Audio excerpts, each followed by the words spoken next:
Olá, meus nobres. Aqui é o professor Hildenberg Santiago, diretamente do Instituto de Saúde e Biotecnologia da Universidade Federal do Amazonas. Começamos hoje o nosso projeto Life Hilari Entrevista. Hoje eu tenho a participação aqui do professor Tiago Torres, diretamente de Rondônia, onde entrevistaremos o Renato. Renato, que é fisioterapeuta formado pela Unifesp e também é fisioterapeuta do time de basquete do São Paulo Futebol Clube. Eu não vou falar muito ainda sobre o currículo dele para deixar até que o Renato mesmo se apresente, tá? Então, Tiago, quiser já começar aí, a gente já está gravando, vamos lá, valendo. Microfone. Tiago, teu microfone. Ok. Como o Santiago já falou, né? Meu nome é Tiago, sou fisioterapeuta, formado em 2008, também leciono na Faculdade de São Paulo desde 2013, daqui de Rolim de Moura, Rondônia. E hoje eu estou tendo a oportunidade aqui de trocar uma ideia bacana, tanto com o meu parceiro Santiago, quanto com o Renato também. Bom, vamos... Agora, Renato, você aí, por favor, se apresente. Tá. Bom, queria agradecer primeiro, acho que é uma iniciativa muito bacana que vocês tiveram, acho que é uma inovação que esses períodos necessitam e também, além disso, mesmo se tivesse tudo normal, eu acho que poder fazer essas comunicações online é muito bom e a gente só tem a ganhar, né? Eu estou tendo a oportunidade de estar com pessoas que dificilmente eu estaria próximo juntos, né? E eu acho que é uma oportunidade muito bacana, acho que a gente tem cada vez mais fazer isso, e por isso eu parabenizo pelo projeto também de vocês. Eu gostaria de falar um pouquinho, então, da minha história aí, um pouco com a fisioterapia. Eu sou um cara novo, eu tenho 31 anos, e eu me formei pela Universidade Federal de São Paulo, pela Unifesp, né? Lá no campus Baixada Santista. Então, é um campus que abriu... A Unifesp expandiu, né? Ela expandiu o campus, antes era só a Escola Paulista de Medicina em São Paulo, e aí ela expandiu para vários campos. Ela fez, se não me engano, 5 campos, e um deles foi em Santos, que foi para as áreas de saúde. Então, lá tinha fisioterapia, terapia ocupacional, nutrição, psicologia, educação física, e depois entrou o serviço social. E aí esse era o campus que era, e eu sou da terceira turma da Unifesp. Então, a gente teve uma dificuldade grande, acho que quem estudou o trabalho em federal aí sabe as dificuldades que é de ter início de turma e tudo mais, mas também, de uma certa forma, eu agradeço isso, porque a gente aprendeu muito, a gente aprendeu a se virar, a gente aprendeu a se unir, estudar junto, e sem estrutura física, teoricamente, a gente conseguiu fazer uma faculdade que eu acho que nunca mais vai ter, porque agora, depois que o campus já está construído, mudou tudo. Então, acho que a gente pegou uma oportunidade bem bacana também de estudo, assim, foi bem bacana mesmo. E então, me formei lá, eu acabei a formação lá em 2011, eu entrei em 2008, saí em 2011, e eu sempre fui direcionando a minha área de atuação para ortopedia, para esporte. Eu sempre gostava disso, eu sempre pratiquei atividade esportiva, sempre gostei de fazer esporte, de assistir, acompanhar jogos, eu sempre tinha esse interesse. Meu sonho era poder trabalhar com isso. Então, eu fui sempre direcionando, ia em congressos direcionados, aulas, ia visitar, ia fazer visitas de um dia, sei lá, num centro de treinamento, ou em uma clínica, passar um dia, passar um final de semana, fazer cursos. Acho que a minha graduação foi bem intensa nesse sentido. Participava das reuniões da SONAF, que já tinham também, então a gente subia de Santos para São Paulo toda reunião para poder assistir, acompanhar. Então, assim, eu fui tentando direcionar muito para isso, e desde o começo eu gostava também de dar aula, assim. Então, eu lembro que no começo, no terceiro, quarto ano de graduação, às vezes, a convite de uma professora, eu dava aula para a turma, podia passar um pouco de conhecimento, que já era bem bacana, e eu me identificava com isso também. Então, era uma área que eu tinha interesse, mas talvez não como um professor, assim, exato, mas talvez de passar conhecimento. E aí, quando terminei a faculdade, eu gostaria de fazer uma especialização na área, e eu prestei a especialização da Unifesp, só que em São Paulo, que é o CET, que é o Centro de Traumatologia do Esporte da Unifesp. Tem muitos caras formados no Brasil, né, dessa formação. E aí eu prestei lá em 2012, e eu só prestei lá. foi até engraçado, porque eu lembro que na minha turma, muita gente estava prestando vários lugares, né? Então, vou prestar 3, 4, 5 lugares de residência, e eu falei, eu quero entrar lá, porque eu acho que lá é o melhor lugar, eu só vou prestar lá. Então, o pessoal, você é maluco, se não passar, se você não passar, eu falei, cara, eu vou passar, não tem essa opção. Estudei pra caramba, me dediquei muito, felizmente tive a oportunidade de passar em primeiro lugar até na minha turma, mas, assim, foi muito bacana, não só por isso, mas de realmente, assim, quando você quer alguma coisa e vai atrás, as coisas acontecem também, sabe? Então, foi muito legal isso, e aí que eu comecei a minha história aí na área mais esportiva, que é uma residência que ela enfoca bem esse tratamento de atleta, e não só atleta de alto rendimento, mas o atleta amador, que é o nosso público, né, a maioria do nosso público em clínica que a gente vai atender. Então, a gente teve um enfoque bem grande nisso. Outra coisa que foi muito importante, que eu trouxe da graduação, e lá também na pós-graduação eu tive muito, é o trabalho interdisciplinar, então, atuar com outras áreas, tá o tempo inteiro com médico, com educador físico, com nutricionista, psicólogo, tá sempre atuando em conjunto. Então, acho que, assim, eu tive esse privilégio de poder trabalhar num lugar assim e fazer faculdade, pós-graduação nisso, e foi muito legal. E aí, quando a gente tem contato com, por exemplo, cirurgia, então você vê cirurgia, discussão de caso clínico, você atende, faz preventivo, faz treinamento, faz pesquisa científica, cara, uma especialização muito legal que você fica 1 ano, assim, em imersão mesmo na fisioterapia esportiva. Eu acho que isso foi uma coisa bem diferencial, assim, para a minha vida. E aí, quando eu terminei essa especialização, né, no começo de 2013, eu fui chamado para acompanhar um ambulatório de ombro, né, que já estava lá. Então, o ambulatório acontece às sextas-feiras de manhã.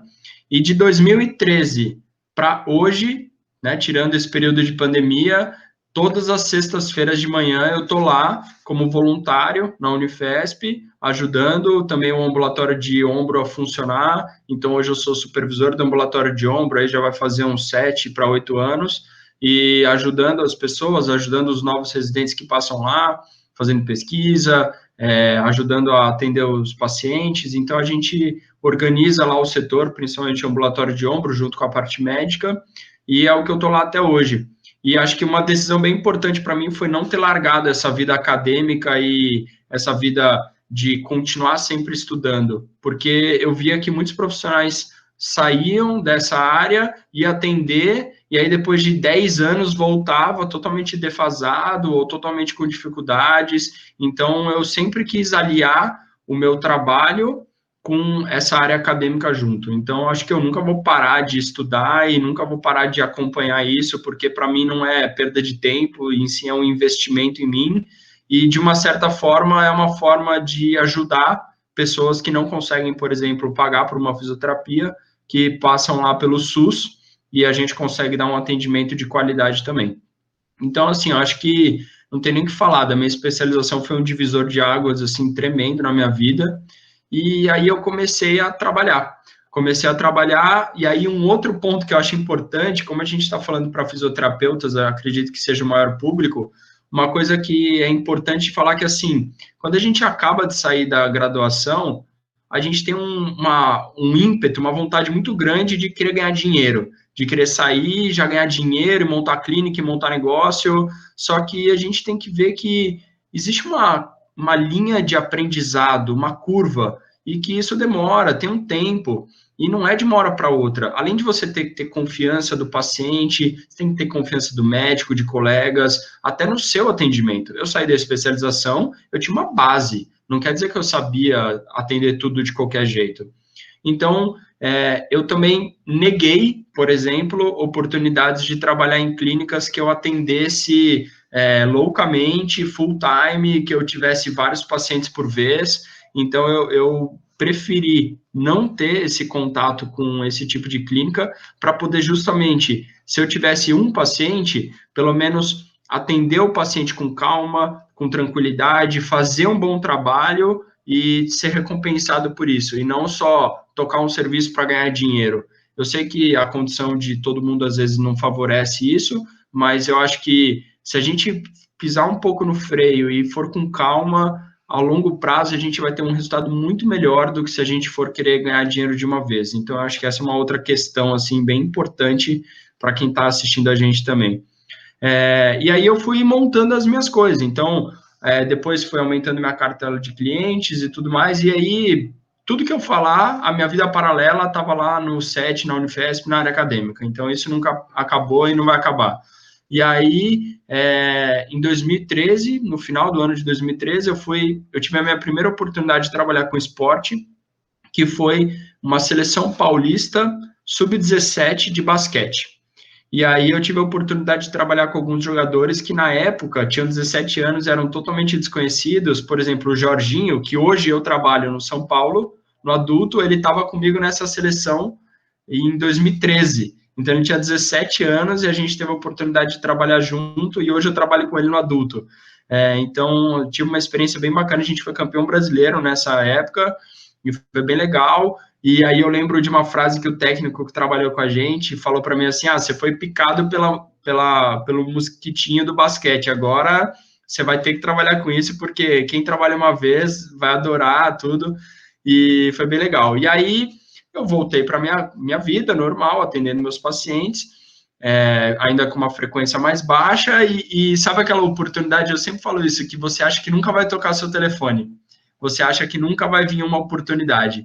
E aí tocou meu telefone, era um colega que eu conhecia de um clube me chamando para trabalhar no Paulistano, num clube aqui de São Paulo de basquete também, e foi quando eu tive a primeira oportunidade de trabalhar com esporte profissional. Isso foi na temporada 2013-2014. Então a gente foi para o NBB 6 e eu fiz parte da equipe de fisioterapia do Clube Paulistano nessa temporada, e também foi uma temporada muito legal, porque a gente teve uma oportunidade de ser vice-campeão paulista, vice-campeão brasileiro, então foi muito bacana, assim, em relação a isso. E no ano seguinte, era uma proposta que, infelizmente, era muito abaixo, assim, era uma proposta que realmente me fez muito repensar, e eu preferi sair do esporte. E aí eu preferi sair e começar a tocar mais a clínica e começar a aumentar um pouco minha clientela. E isso foi aumentando, e aí foi uma fase da minha vida que eu fiquei uns 2, 3 anos atendendo muito, e sempre individualizado, então eu estava lá na Unifesp, mas atendendo muito. E aí eu comecei a pegar a mão, foi a época que eu comecei a pegar a mão, comecei a aprender, comecei a mexer, e comecei a criar os meus métodos de atendimento e entender melhor o paciente.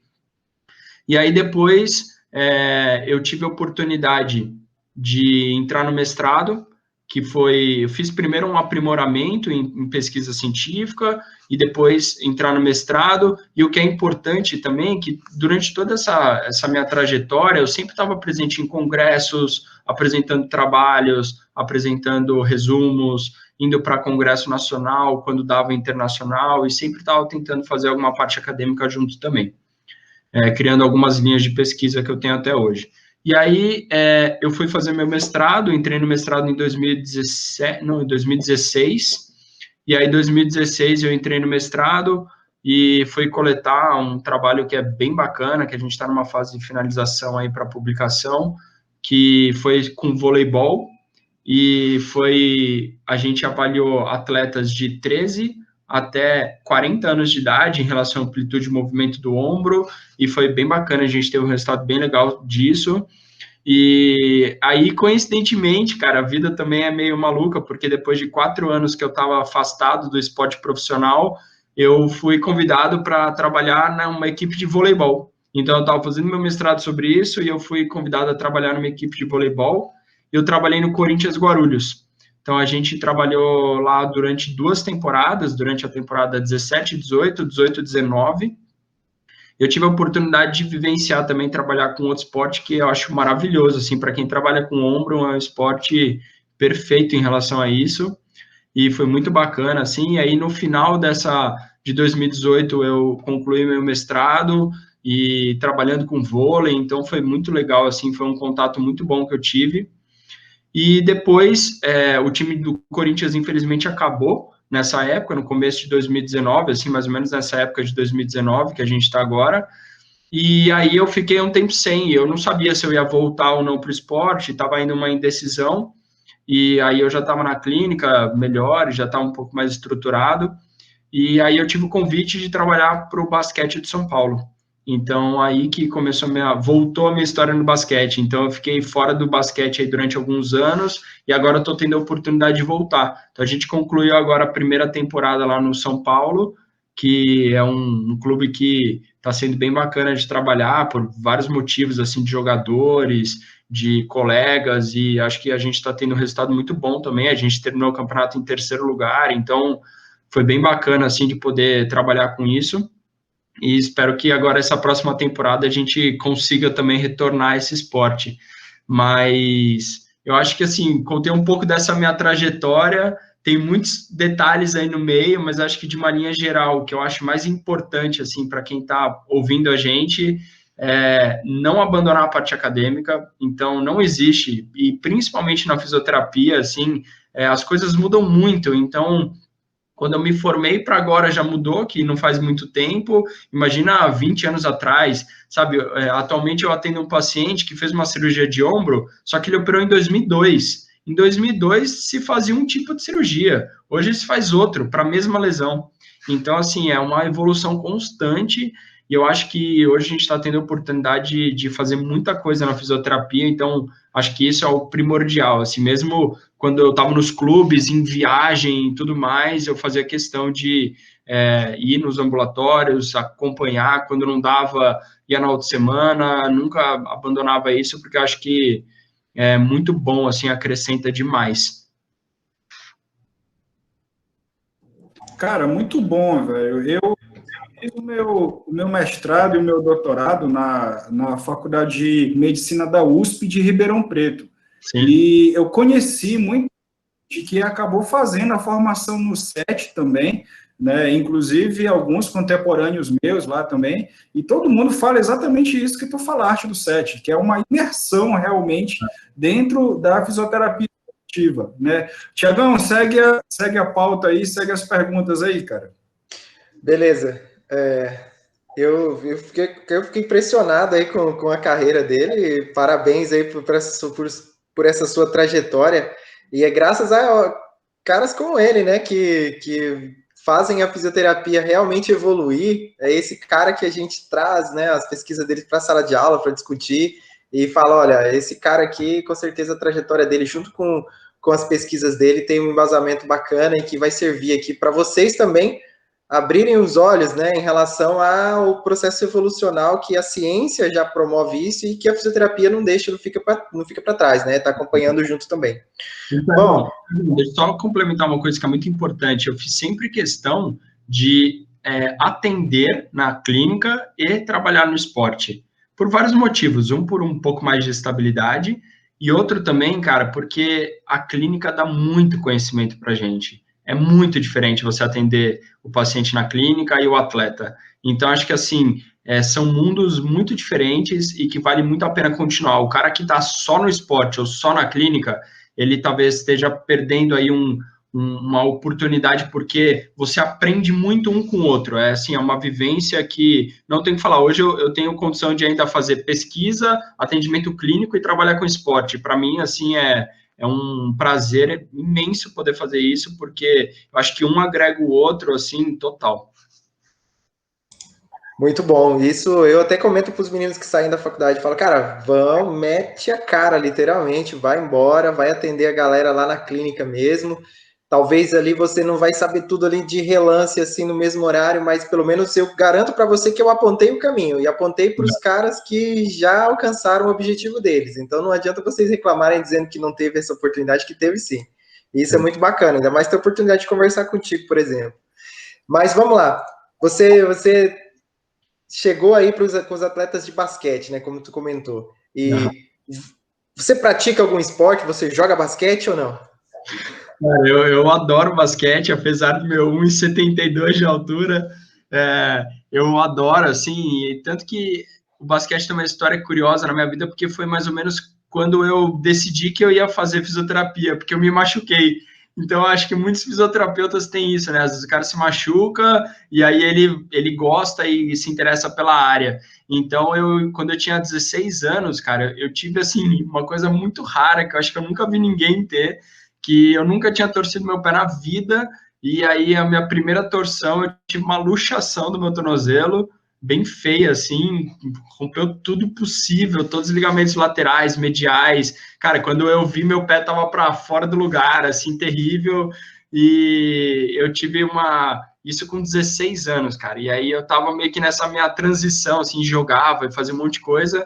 E aí eu fiquei, sei lá, mais de um ano para conseguir voltar a fazer alguma coisa. Fiz físio de convênio, então isso também foi um aprendizado brutal, assim, ter feito físio no convênio. Lógico, para o meu corpo foi horrível, mas eu aprendi muito, cara. Então, acho que isso deu um gatilho. E aí eu lembro que eu estava muito na dúvida se eu queria ser educador físico ou fisioterapeuta.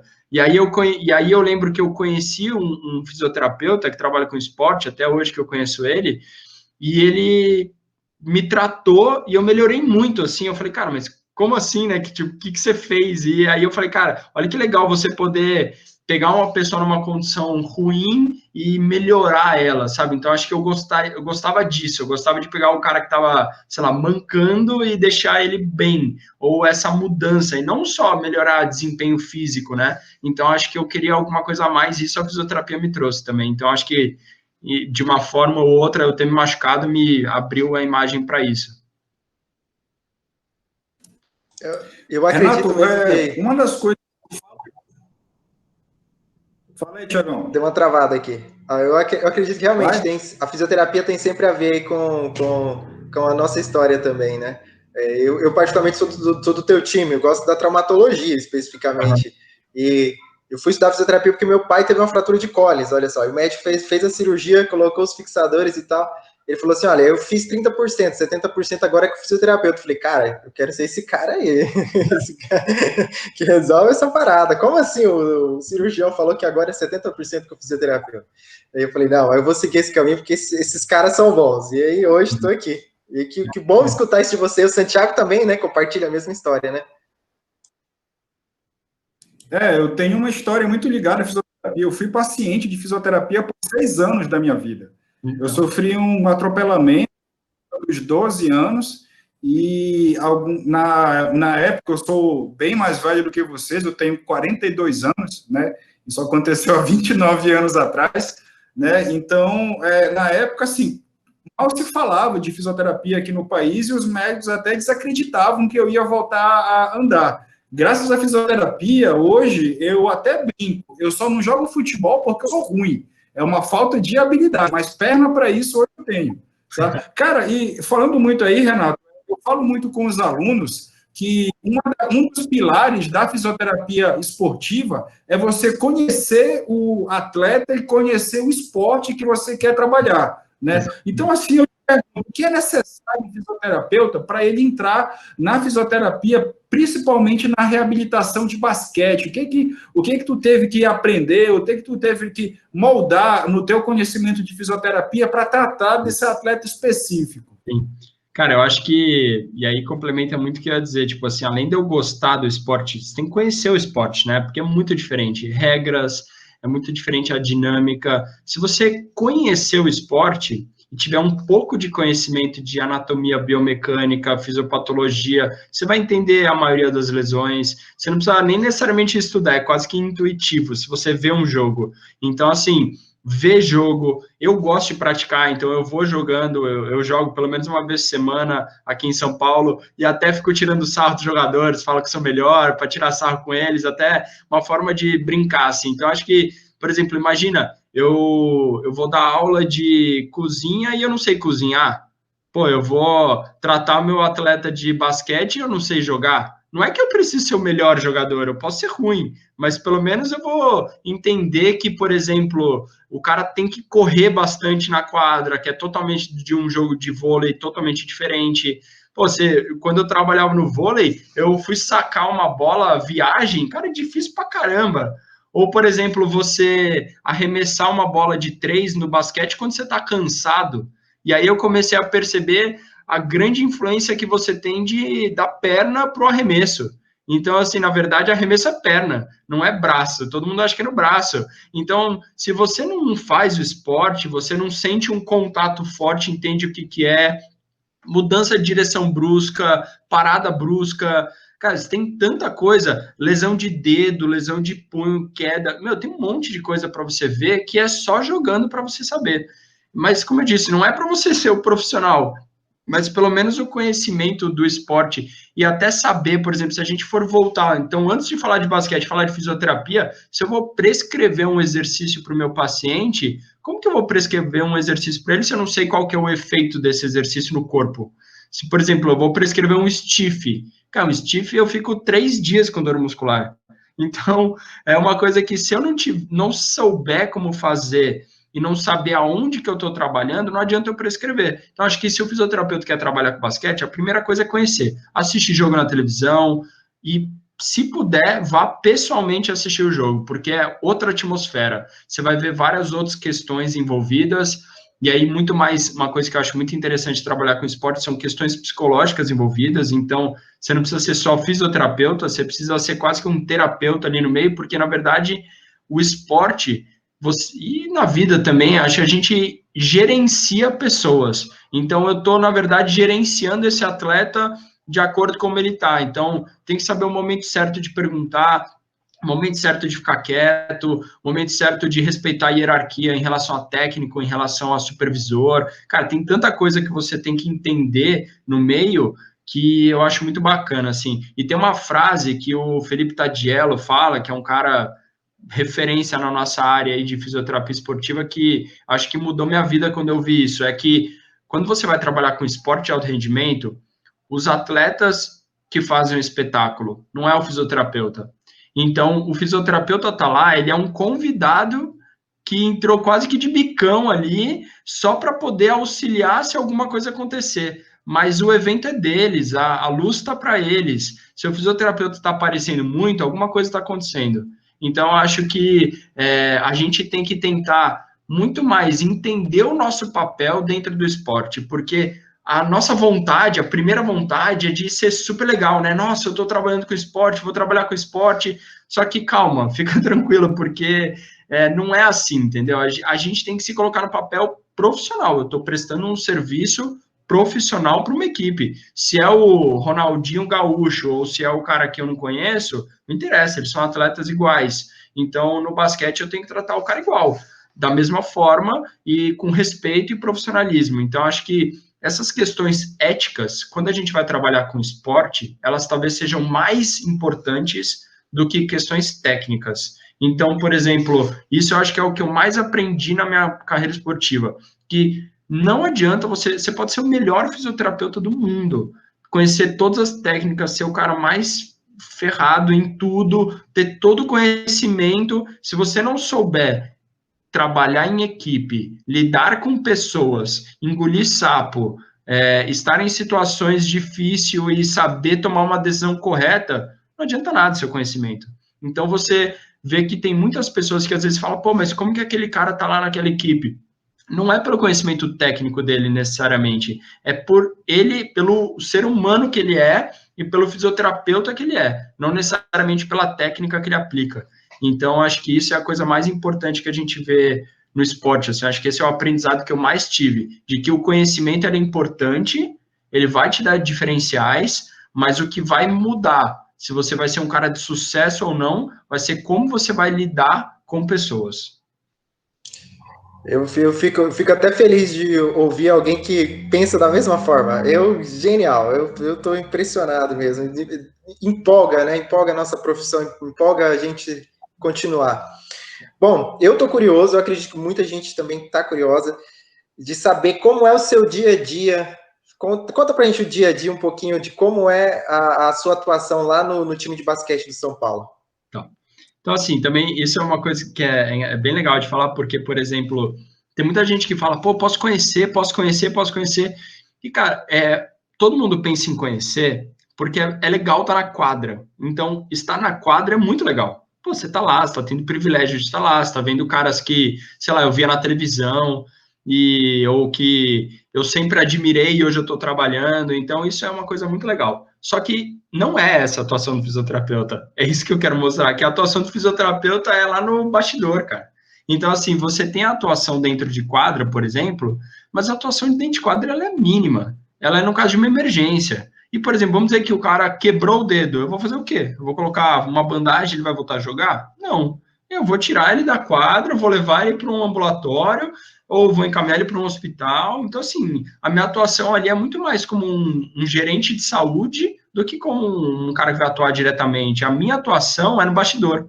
Então, assim, como que é a minha rotina lá, por exemplo? Eu trabalho meio período no São Paulo. O treino da manhã é o treino geralmente de academia, né, de treino de força específico, com preparador físico e arremesso. Então, o basquete tem uma característica que ele tem muito volume, né, porque é um esporte de precisão.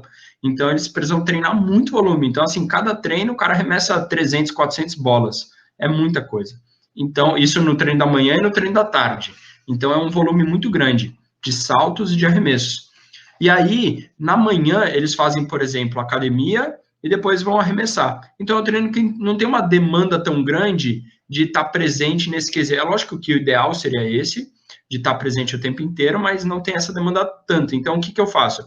Eu tenho um atleta que precisa de algum auxílio específico, ou precisa trabalhar uma musculatura específica, ou precisa enfatizar alguma coisa, eu falo com o preparador físico, olha, eu preciso que esse jogador faça um exercício excêntrico para tal coisa, ou esse jogador dá um enfoque maior em treino de core, ou vamos treinar, vamos tirar o agachamento e colocar outra opção porque ele está sentindo dor, não sei, alguma opção que eu vou passar para o educador físico, ele vai dar o treino e depois eu vou ter esse relato de como que foi. Então, essa é a atuação pela manhã, vamos dizer assim.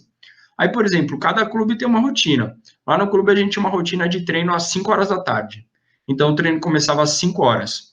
Às 5 horas, eu chegava lá às 3 e eu ia agendando os atletas conforme necessidade. Então, eu ia me comunicando com os atletas através de mensagens para saber como que eles estavam e eu ia dando prioridades para isso. Então, se eu sei que eu tenho um cara que eu preciso dar mais atenção, talvez eu vou chamar antes, ou que é um cara que, às vezes, isso também tem muito, você lidar com a pessoa, então tem cara que gosta de dormir à tarde, tem cara que não gosta, tem cara que não quer sair da rotina dele, ou tem um cara que vai ficar lá no clube, tem cara que vai voltar para casa, então tem um monte de coisa que você precisa adequar, por isso você tem que ser fazer um gerenciamento muito bom.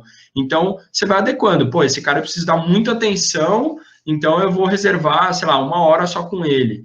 Esse cara aqui eu só preciso dar uma mexidinha, só preciso soltar uma coisa, eu só preciso fazer uma bandagem, uma coisa mais pontual. Então, mais ou menos desse horário aí, das 3 até 15 para 5, mais ou menos, 20 para 5, eu estou atendendo eles na clínica, lá dentro do clube.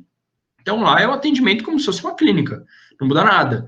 Não é porque ele é um atleta profissional que eu vou tratar ele, sei lá, com alguma coisa especial. Eu vou tratar ele na queixa, baseado no esporte e tudo mais. Então, esse é o meu período, que eu vou ficar 1h30, 2 horas atendendo esses atletas antes do treino, se precisarem. Aí, eu vou para a quadra. E, por exemplo, todos os atletas, depois que a gente já vai passando um tempo junto, eles vão criando as próprias rotinas preventivas. Então, não necessariamente eu preciso fazer tudo com todo mundo o tempo inteiro, porque cada um tem uma demanda diferente. Então, por exemplo, eu tenho um jogador lá, um pivô, que tem uma mobilidade de quadril reduzida e ele precisa de bastante ativação e mobilidade nisso. Então, ele já sabe o que ele tem que fazer, porque a gente já repassou várias vezes. Então, sei lá, meia hora antes ele está na quadra, fazendo mobilidade, fazendo exercício, fazendo tudo antes do treino começar. Eu tenho um jogador que precisa de exercício para estabilização de lombar. Ele vai lá e faz exercício para isso. O outro precisa de mais mobilidade, então ele faz mais mobilidade. Eu vou orientando conforme isso. Então, eu estou tratando os caras, mas eles já sabem o que eles têm que fazer. Aí eu vou para a quadra. Primeiro, antes de entrar na quadra, eu vou para o vestiário.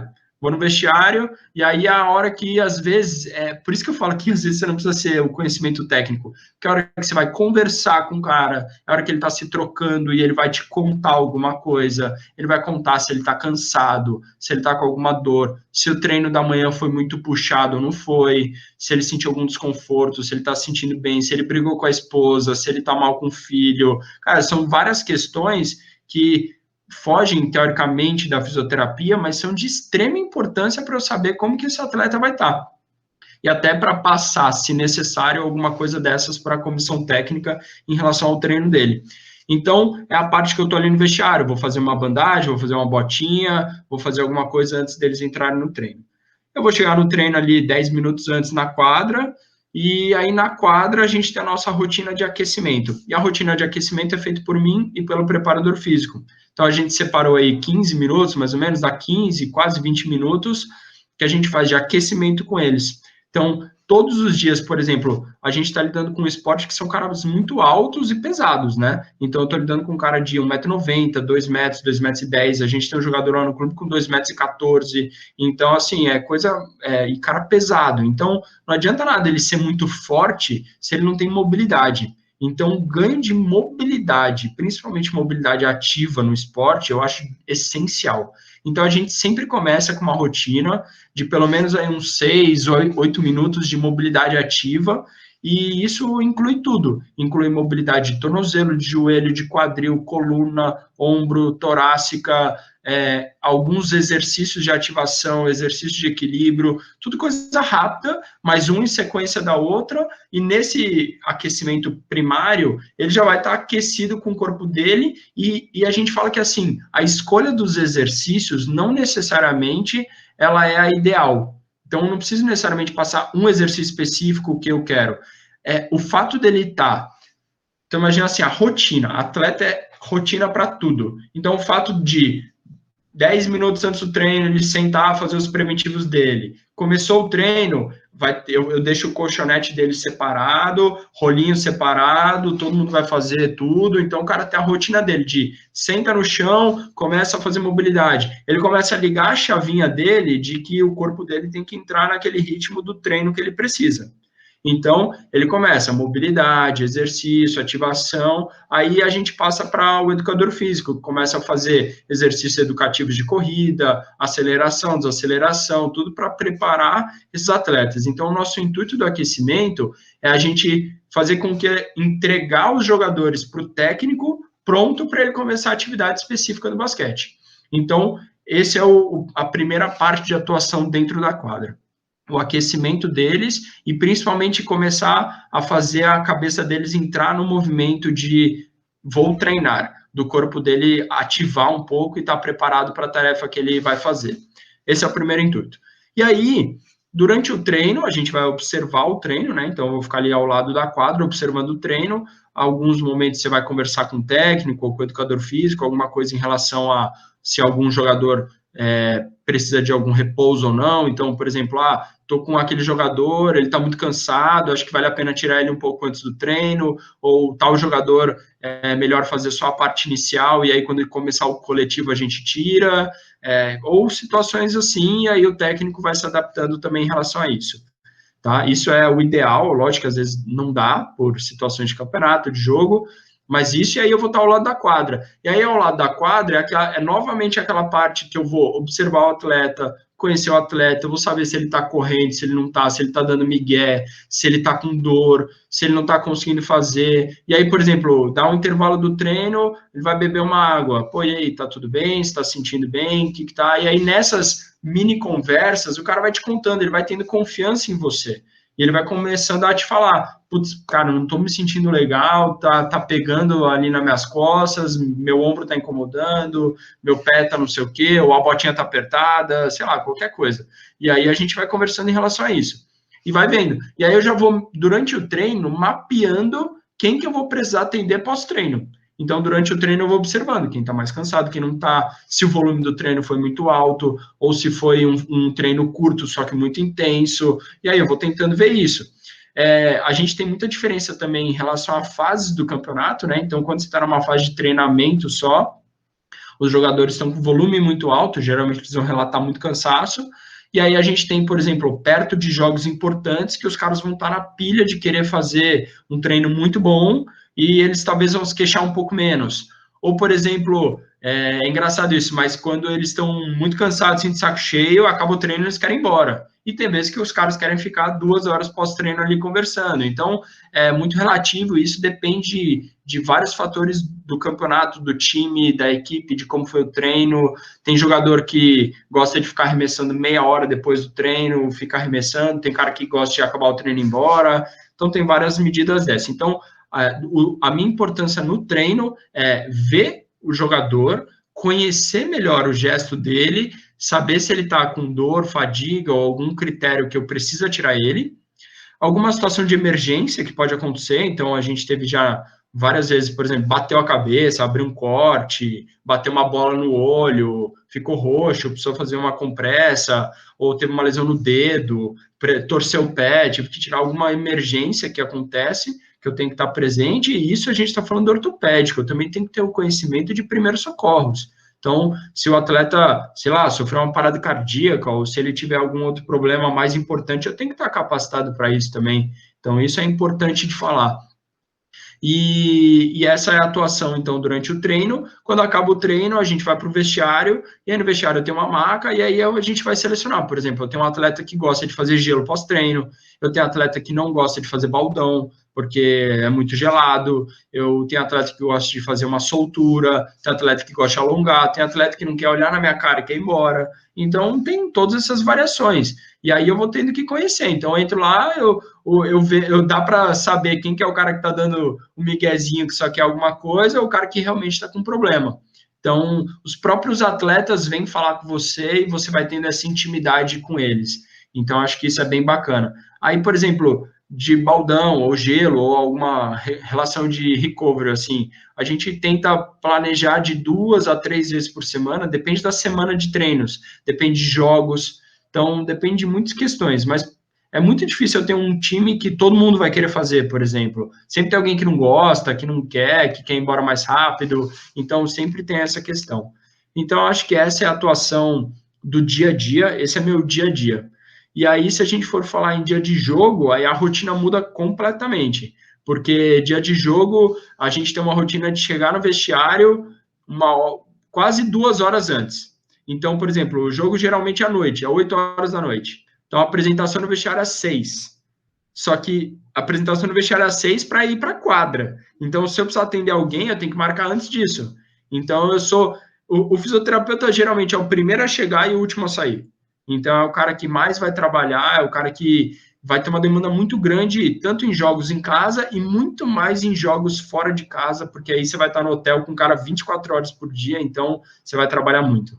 Então, assim, dia de jogo, vamos dizer, jogo às 8, apresentação no vestiário às 6, eu vou marcar com os caras 5, 4h30, então eu tenho que sair de casa, sei lá, ou da clínica 4 da tarde, o jogo começou às 8, acabou às 10, eu vou sair de lá 10h30, 11 horas da noite.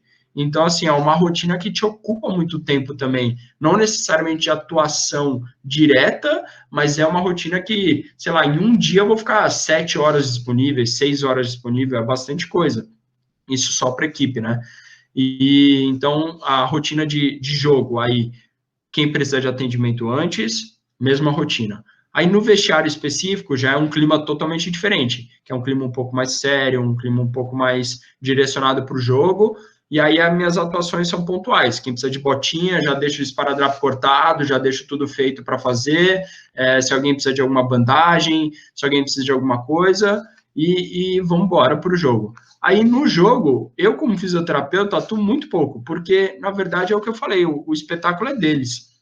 Então, lá, por exemplo, eu auxilio com água, eu auxilio com a toalha, eu auxilio no bem-estar dos atletas durante a quadra. E eu estou à disposição com o kit de primeiro socorro se alguém tiver alguma coisa. Se tiver alguma coisa mais grave, sempre tem uma ambulância lá com médicos também que podem me auxiliar.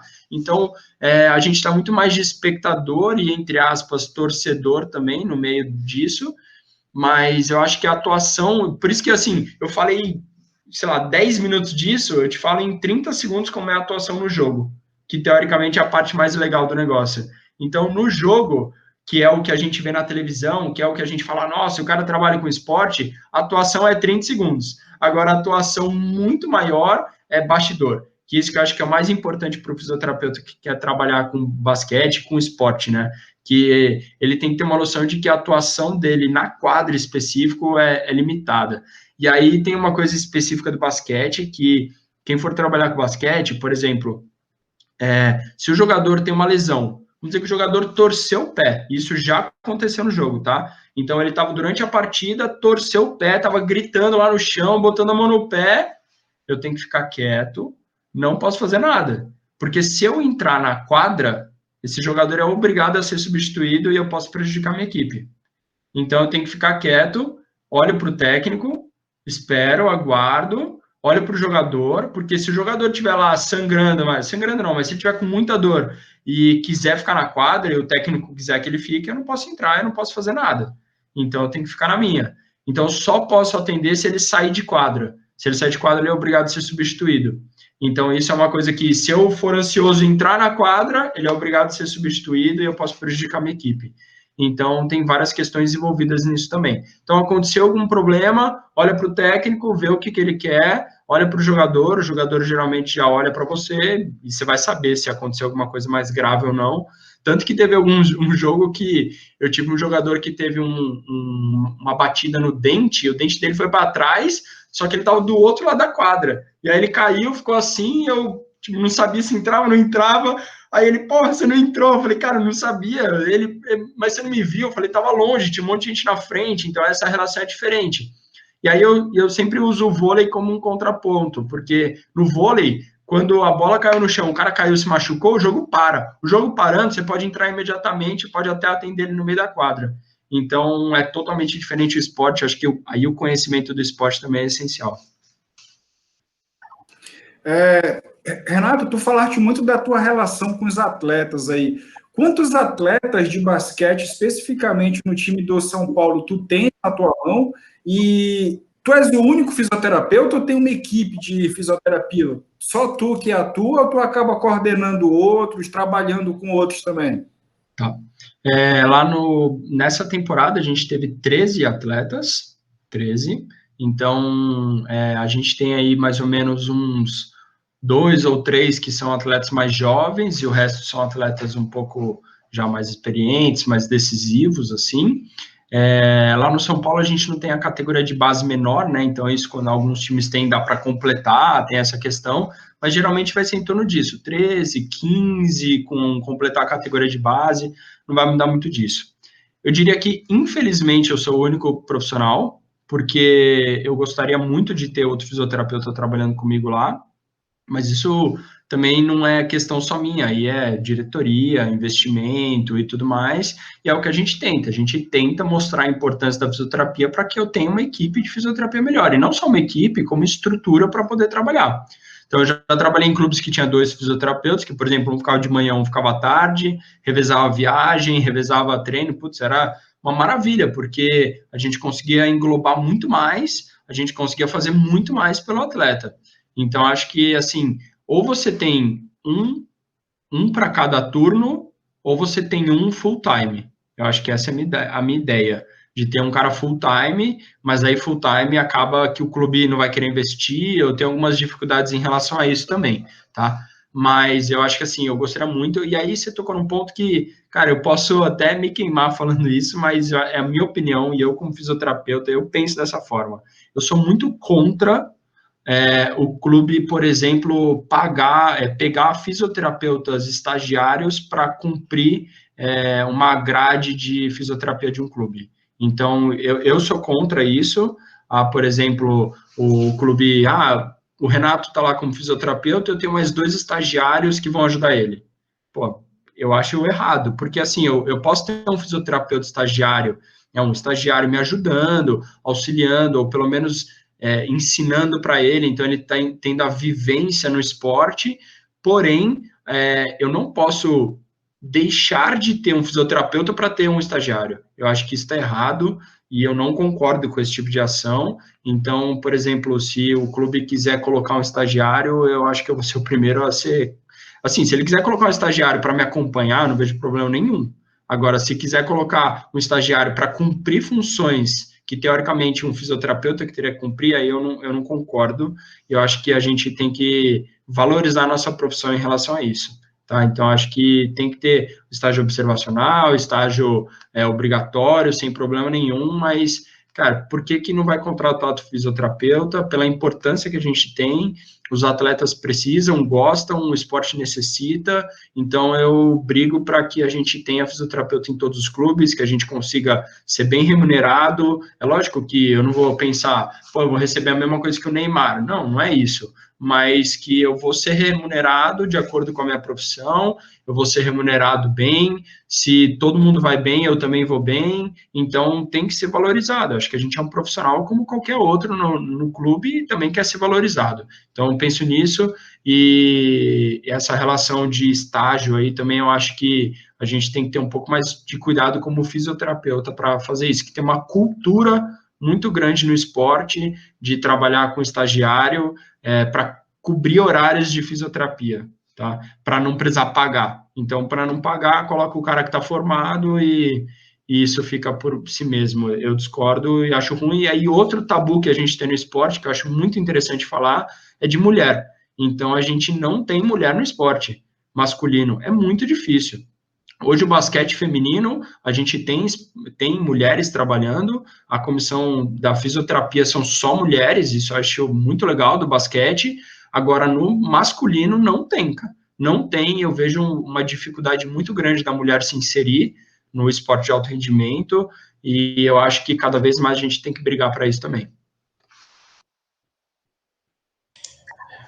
Beleza. Você comentou aí mais ou menos da altura dos caras. Eu gostaria de saber aí, se você compartilha, né, com a gente, qual é a média de altura dos caras e se você sente um anãozinho no meio deles aí, porque os caras devem ser gigantescos, né? Cara, eu sou um anão perto deles. É muito engraçado isso, porque a gente...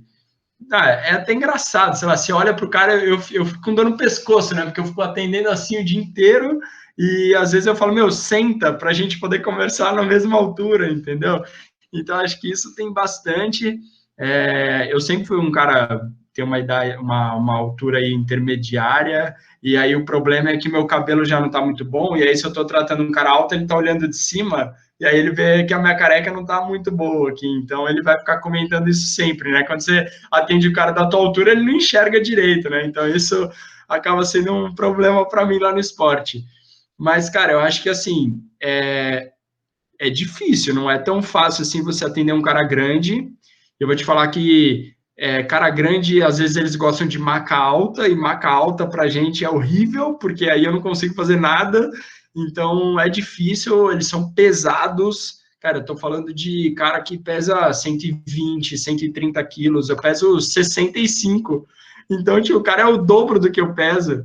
Então, assim, é muito difícil. Por exemplo, eu vou fazer uma técnica de manipulação torácica. Pô, o cara tá botando 120 quilos no meu braço, entendeu? Então, assim, é uma coisa que não é tão fácil, mas, cara, fisioterapia é jeito também. Se você tiver jeito para fazer, você faz. Nada impede. Ah, se a minha mão é pequena, eu vou precisar fazer 10 vezes, tá bom, mas eu faço.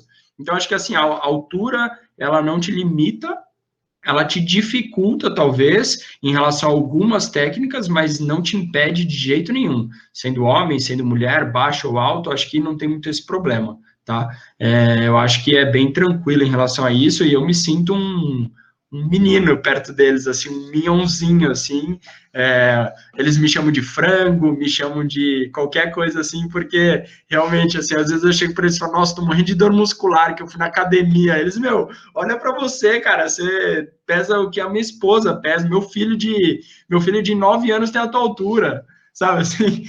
Então rola muito disso, e tamanho de tênis. Eu cheguei para eles e falei, pô, me arruma um tênis, cara. Ele, quanto você calça? Eu falei, 39. Ele, 39? Que isso? O cara calça 50. Então, pô, é muito difícil isso, né? Então, assim, mas é muito mais questão de zoação, de brincadeira, do que de mérito profissional. Renato, eu trabalho muito com atleta de combate aqui no Amazonas. Sou de uma cidade que basicamente é um celeiro de atleta de combate. A gente tem alguns atletas aqui que eles, no MMA, eles estão no topo das suas categorias ali e tal, tem repercussão mundial, tem gente indo lutar na Rússia, tem gente indo lutar no próprio UFC e tal e tudo mais. E sempre que eu falo de atleta de combate, o pessoal acha que o esporte de combate ele é muito lesivo, né? Ele pelo fato de estar na luta, ele é muito lesivo. E uma dos exemplos que eu gosto de usar, eu falo, ó, é muito menos lesivo do que basquete, handebol e o futebol. Aí agora eu te pergunto, quais são as lesões mais comuns no basquete que tu vê no teu dia a dia na clínica aí? Tá. A primeira lesão que a gente vai ver no basquete, que todo mundo já teve, a mais frequente é o entorse de tornozelo. Então, entorse de tornozelo é a principal lesão que a gente vai ver. E aí a gente vai ver lesões muito de sobrecarga ou traumas em joelho, então dores articulares em joelho, lesões de cartilagem, isso acontece bastante. Lesões ligamentares em relação a tornozelo e joelho, muito. E quadril e virilha é uma área que eu não tinha tanto conhecimento que acontecia no basquete, mas muitos jogadores têm lesão no adutor, lesão em posterior de coxa, dor no quadril, porque é um esporte que o tempo inteiro fica em rotação e fica mudando de direção o tempo inteiro. Então, assim, o basquete, ele mais ou menos que se lesiona da lombar para baixo. Então, as principais lesões acontecem da lombar para baixo, e da lombar para cima são mais lesões traumáticas. Então, é a lesão de bola batendo em dedo, do cara caindo e tendo alguma lesão no punho ou no ombro, ou o cara foi fazer um movimento e travou. Então, alguma coisa nesse sentido. É engraçado que o basquete a gente falou arremesso, mas o arremesso é de precisão, ele não é arremesso de potência. Então, ele não vai ter lesões como o ombro do arremessador, como a gente discute muito na fisioterapia. Ele vai ter muito mais lesão, talvez por repetição. Aí o cara que está arremessando muito, ele tem dor no cotovelo, de ficar fazendo extensão do cotovelo o tempo inteiro, ou alguma lesão de punho, mas lesão de ombro específica é muito mais traumática, tá? E então, assim, as principais lesões é joelho e tornozelo, principal, e uma grande parte de pelve, quadril ali, por ele estar muito... O jogador de basquete está sempre agachado, né? Está sempre numa posição de defesa e ele tem que se deslocar rápido, fazer deslocamentos laterais, mudança de direção muito rápida. Então, é quadril rodando, joelho rodando, tornozelo rodando e caindo em cima do pé de outros. É um esporte de muito contato. E hoje, cada vez mais, a gente tem os caras muito físicos. Então, ele pula muito alto, ele salta muito, vai ter muita disputa de bola. Então, isso pode acontecer bastante lesão.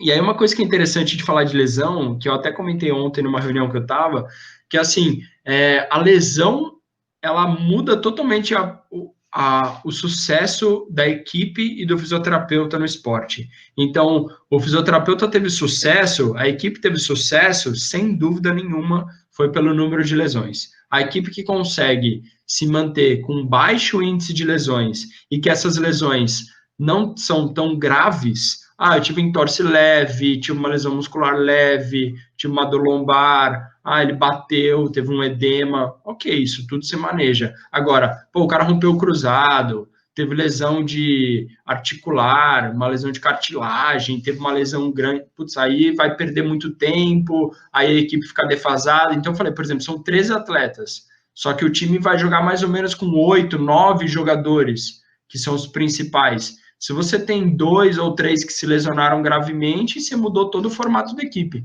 Então, é diferente do futebol, que você tem 30 caras no plantel, né?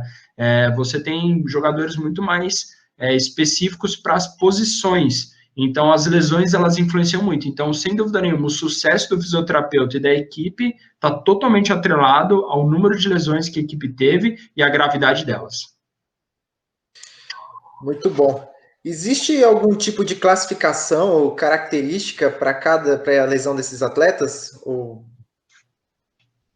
Cara, eu acho que, assim, a gente vê principalmente lesões traumáticas, que são lesões de entorse de tornozelo. Isso eu diria quase que é a mais prevalente e é que praticamente todos os jogadores de basquete já tiveram ou vão ter, tá? É muito raro alguém que não teve um entorse de tornozelo. E aí as lesões por sobrecarga, que são queixas musculares. Então, esse tipo de coisa, às vezes, não entra nos estudos, que é desconforto muscular. O cara tá cansado, tá fadigado.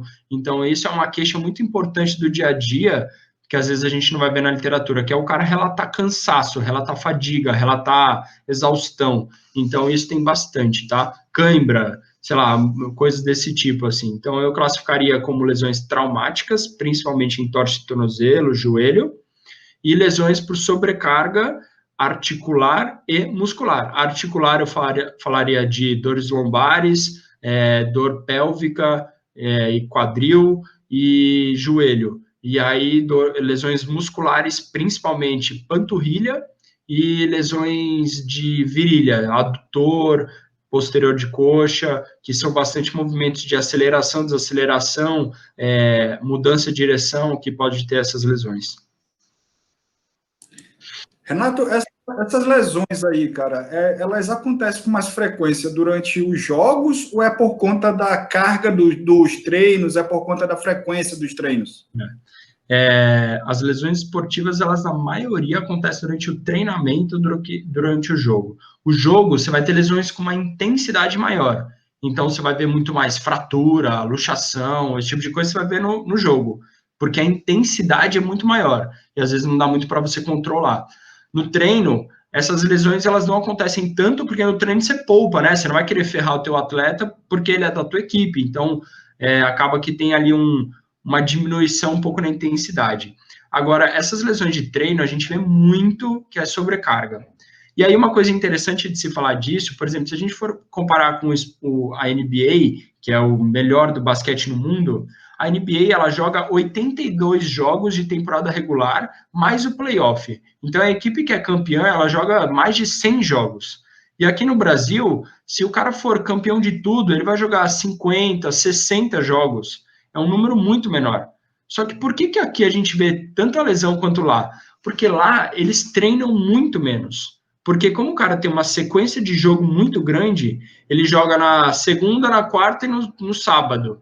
Então ele jogou na segunda, na terça é um arremessinho de bola tranquilo, na quarta ele joga de novo. Aí na quinta é folga, na sexta ele treina leve e no sábado ele joga de novo. Então você vai ver mais lesões traumáticas, talvez, só que você não vê tanto essas lesões por sobrecarga, porque ele consegue diminuir um pouco a intensidade de treino que ele tem. Então, você tentar, junto com a preparação física, controlar a carga interna, a carga externa desse atleta, para ele não entrar num índice que vá machucar, é muito interessante da gente tentar fazer. E é difícil de se fazer. Mas eu vejo que, assim, o quanto, por exemplo, lá no nosso clube, quando a gente tem semana completa de treino, eu vou trabalhar muito mais do que quando a gente tem 2 ou 3 jogos na semana.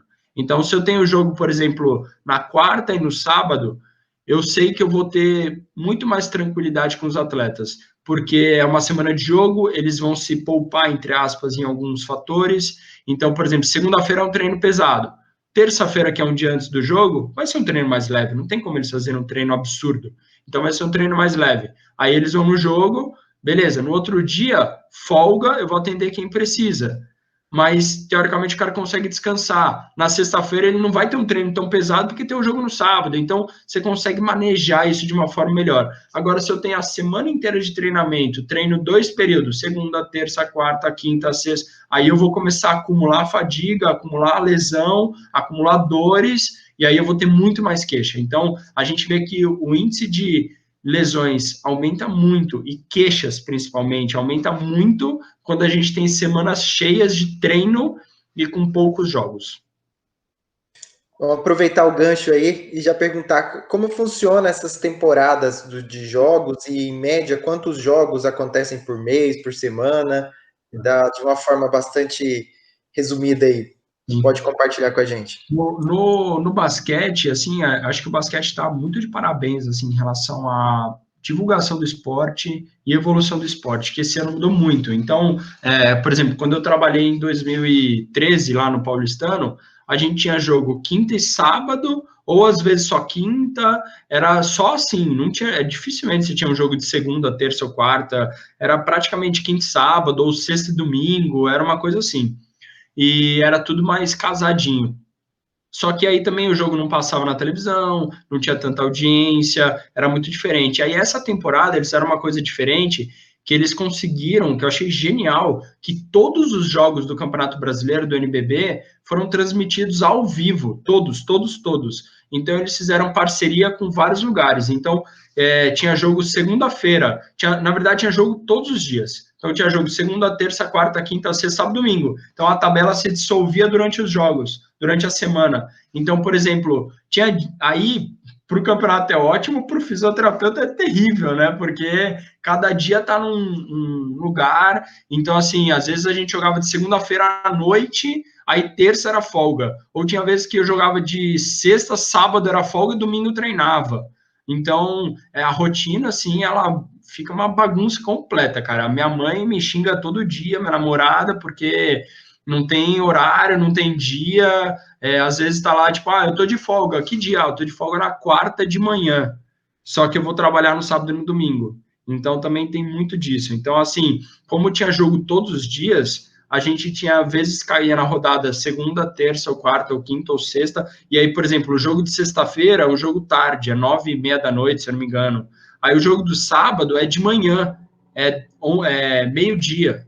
Aí o jogo de domingo é tal horário. Então, muda muito, cara. Então, tem dia que você prepara e isso também é um problema. Porque, por exemplo, quando o jogo era sábado, meio-dia, durante a semana, o técnico colocava os treinos mais cedo, próximo de meio-dia, para os caras se adaptarem a isso. Aí a gente treinava num horário. Aí quebrava toda a semana. Aí na outra semana o jogo era à noite, então treinava mais tarde. Então tem toda essa mudança. E aí junto com isso tem viagem. Então tem várias questões. Logística, né? A gente em São Paulo tem uma facilidade maior porque tem muitos clubes próximos. Mas os clubes que são de fora de São Paulo, tem um clube da Unifacisa, por exemplo, que é lá da Paraíba, que, cara, eles viajam para São Paulo, ficam aqui 2 semanas direto, fazem todos os jogos aqui e depois voltam, porque a logística não existe, né? Então, assim, a gente depende muito da logística do campeonato. Mas, geralmente, a gente joga 2 vezes na semana, dificilmente é mais do que isso, e algumas vezes, 1 vez por semana, tá? Então, dificilmente a gente não vai ter jogo, e aí quando chega as partes de playoff, aí os jogos ficam mais próximos. Aí a gente vai ter jogo, quase que 3 jogos por semana, dependendo, uma viagem junto, então isso inclui. Mas, em média, eu diria que é 2 vezes por semana jogo. Renato, a gente sabe que a fisioterapia hoje, a gente já não é mais só um gerenciador de lesão, né? A gente trabalha muito com a prevenção também. Tu tens um trabalho de prevenção também com esses atletas para evitar futuras lesões, evitar agudização de algum tipo de lesão? Sim. Eu acho que assim, hoje em dia não tem como, não só hoje, né, mas não tem como você trabalhar hoje com esporte sem trabalhar com prevenção, porque a gente sabe a importância que esse atleta tem para a equipe e também um custo financeiro muito alto, né? Então, imagina que o cara torceu o pé e ficou 6 semanas afastado. Pô, são 6 semanas que ele vai, teoricamente, receber sem dar nada para o clube, vai prejudicar a equipe, e quando ele retornar, ele vai retornar num ritmo diferente, então é um prejuízo grande. Ou o cara, por exemplo, fez uma cirurgia. Eu tive um atleta essa temporada que fez uma cirurgia que ele ficou 5 meses afastado. Então, é um custo altíssimo, né? Então, para o clube é ruim. Então, o quanto a gente conseguir prevenir disso é melhor. É lógico que e eu também não sou a favor desses fisioterapeutas milagreiros que falam que previne tudo porque não dá para prevenir. Eu acho que isso acontece muito, lesão acontece no esporte, não tem como, e se você está falando de alto rendimento não é saúde. Se não é saúde, ele está buscando sempre o máximo dele, não tem como. Tem como você minimizar, mas não tem como você acabar com as lesões, tá? Não existe nenhum jogador que não tenha dor, que não tenha desconforto. Você pode... O cara, ele passou o ano inteiro, não falou comigo, porque ele não precisou de fisioterapia. Só que eu tenho certeza que praticamente todos os dias ele sentiu algum desconforto. Seja desconforto no joelho, seja desconforto na coluna, seja uma dorzinha muscular, seja uma tendinite. Então, isso tem muita relação, tá?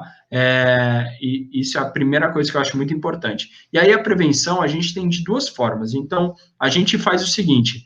A gente faz a vacina, que a gente chama, que ela é para todo mundo. Então, a vacina, eu vou dar mobilidade, estabilidade, equilíbrio, treino de sensório-motor, trabalho de core, algum trabalho específico. Então, isso é a minha vacina, que todo mundo vai fazer, até com aquele aquecimento pré-treino que eu falei para vocês.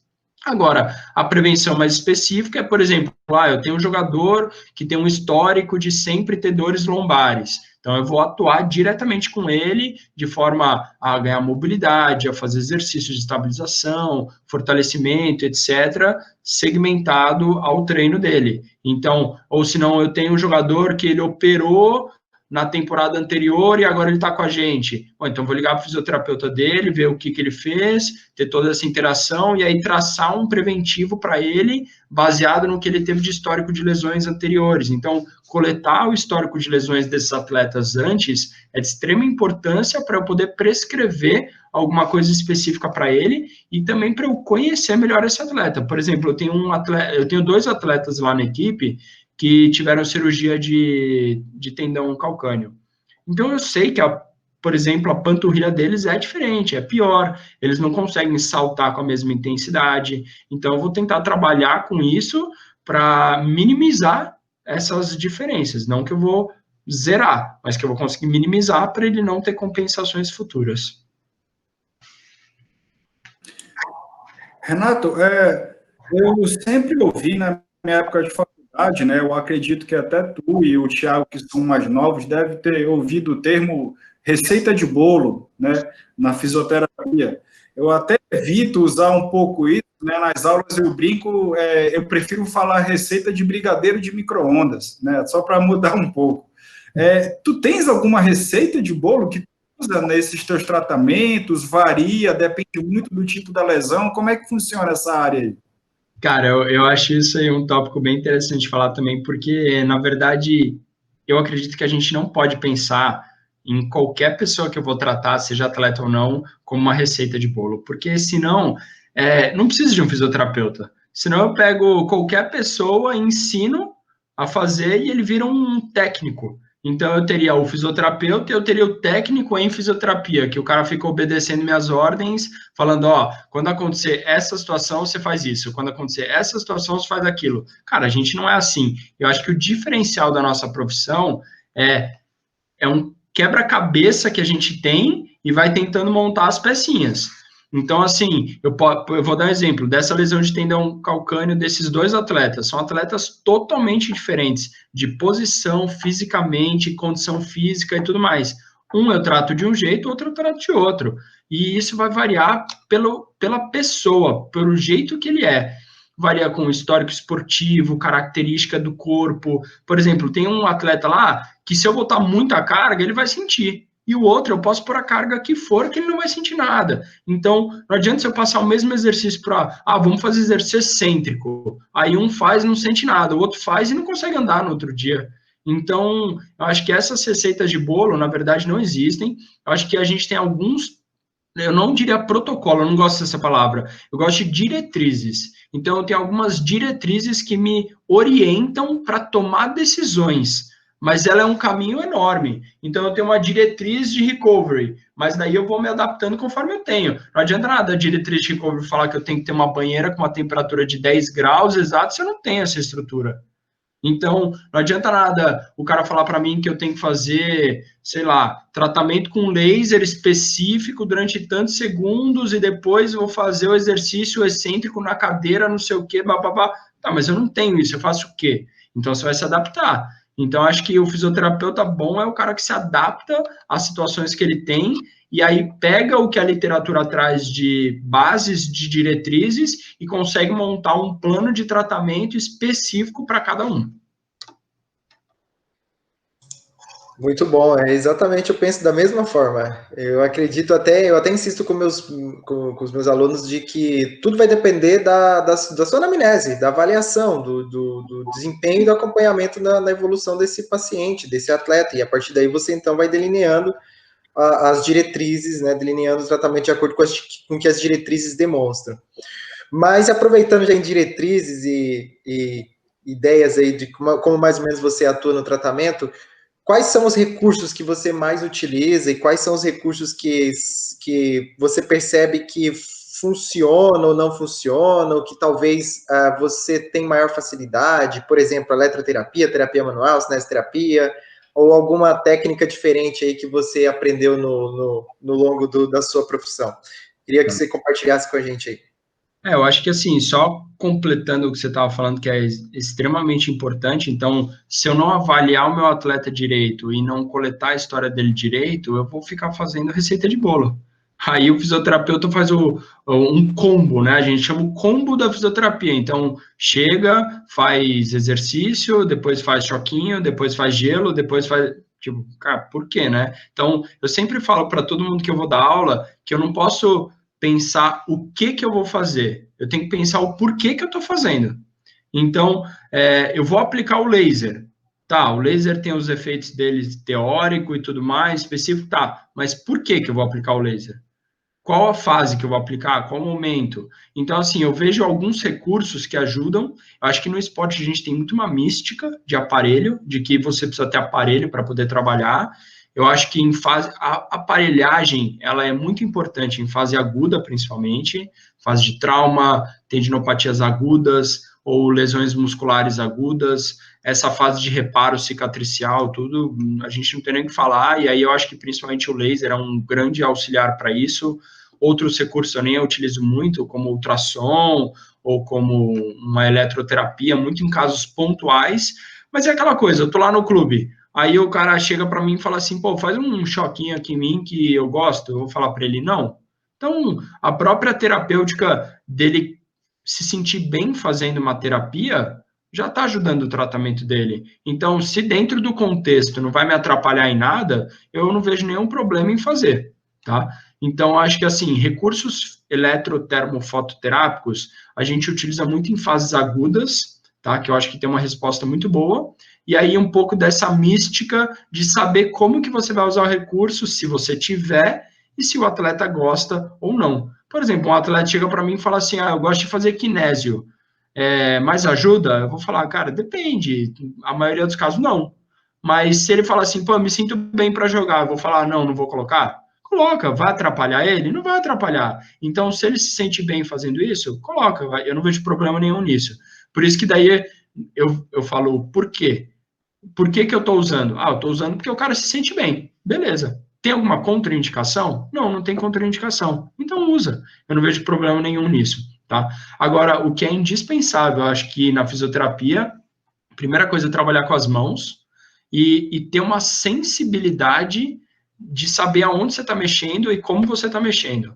Então, por exemplo, cara, trabalhar com liberações miofasciais, e não estou falando de ficar apertando um ponto no músculo, mas é trabalhar com a fáscia, ter uma sensibilidade na mão, sabe? É toque, é sensação, é um feeling, são coisas que são muito na tua prática diária que você vai adquirindo conforme você vai praticando, tá? Então, acho que isso é muito importante, eu acho que mobilizações articulares ajudam muito, mas, cara, uma coisa que é muito importante no atleta é a gente usar o que a gente mais sabe, que é cinesioterapia. Então, usar a mão e a cinesioterapia, eu acredito que sejam os maiores aliados. E pensa o seguinte, o atleta, ele se movimenta o tempo inteiro, então o corpo dele está acostumado a fazer movimento. Então, qualquer tarefa que eu colocar para ele que exija movimento, o corpo dele vai encarar como uma coisa boa. Então, eu vou conseguindo colocar ele em diversas formas, com movimento, para tratar as dores dele. Então, não necessariamente o movimento precisa ser tão específico, mas eu aquecendo essa musculatura, aquecendo essa articulação, eu vou fazer com que ele vá entrando num ritmo que eu quero. E uma outra coisa que é bacana é você poder dar um engrama motor para ele maior. Então, você dá mais opções de movimento para ele, e não só aquele movimento segmentado, de um exercício segmentado, eu colocar em movimentos mais complexos, que eu ative ele como um todo, porque o esporte é complexo, é dinâmico, é cadeia cinética. Então, quanto mais exercício em cadeia cinética eu conseguir colocar, ele vai responder de uma forma melhor também.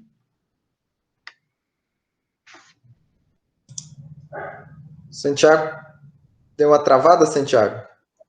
Acho que ele deu uma travada aí. Não, eu tô aqui. Aí? Beleza. Tá, eu ia dar uma pulada aí, mas só para a gente focar nisso aí. Muitos atletas, quando chegam para mim, Renato, eu acho que pelo fato da mídia e tal, ou pela própria psicológica das cores, né? O pessoal fala assim, rapaz, você não vai colocar aquela fitinha colorida em mim? Eu vejo fulano de tal usando, eu vejo fulano de tal usando. Eu tenho mais ou menos uma ideia que nem a tua, sabe? Assim, canja de galinha, cara. Se não faz, se o atleta se sente bem, beleza. Mas agora, até diretamente, né?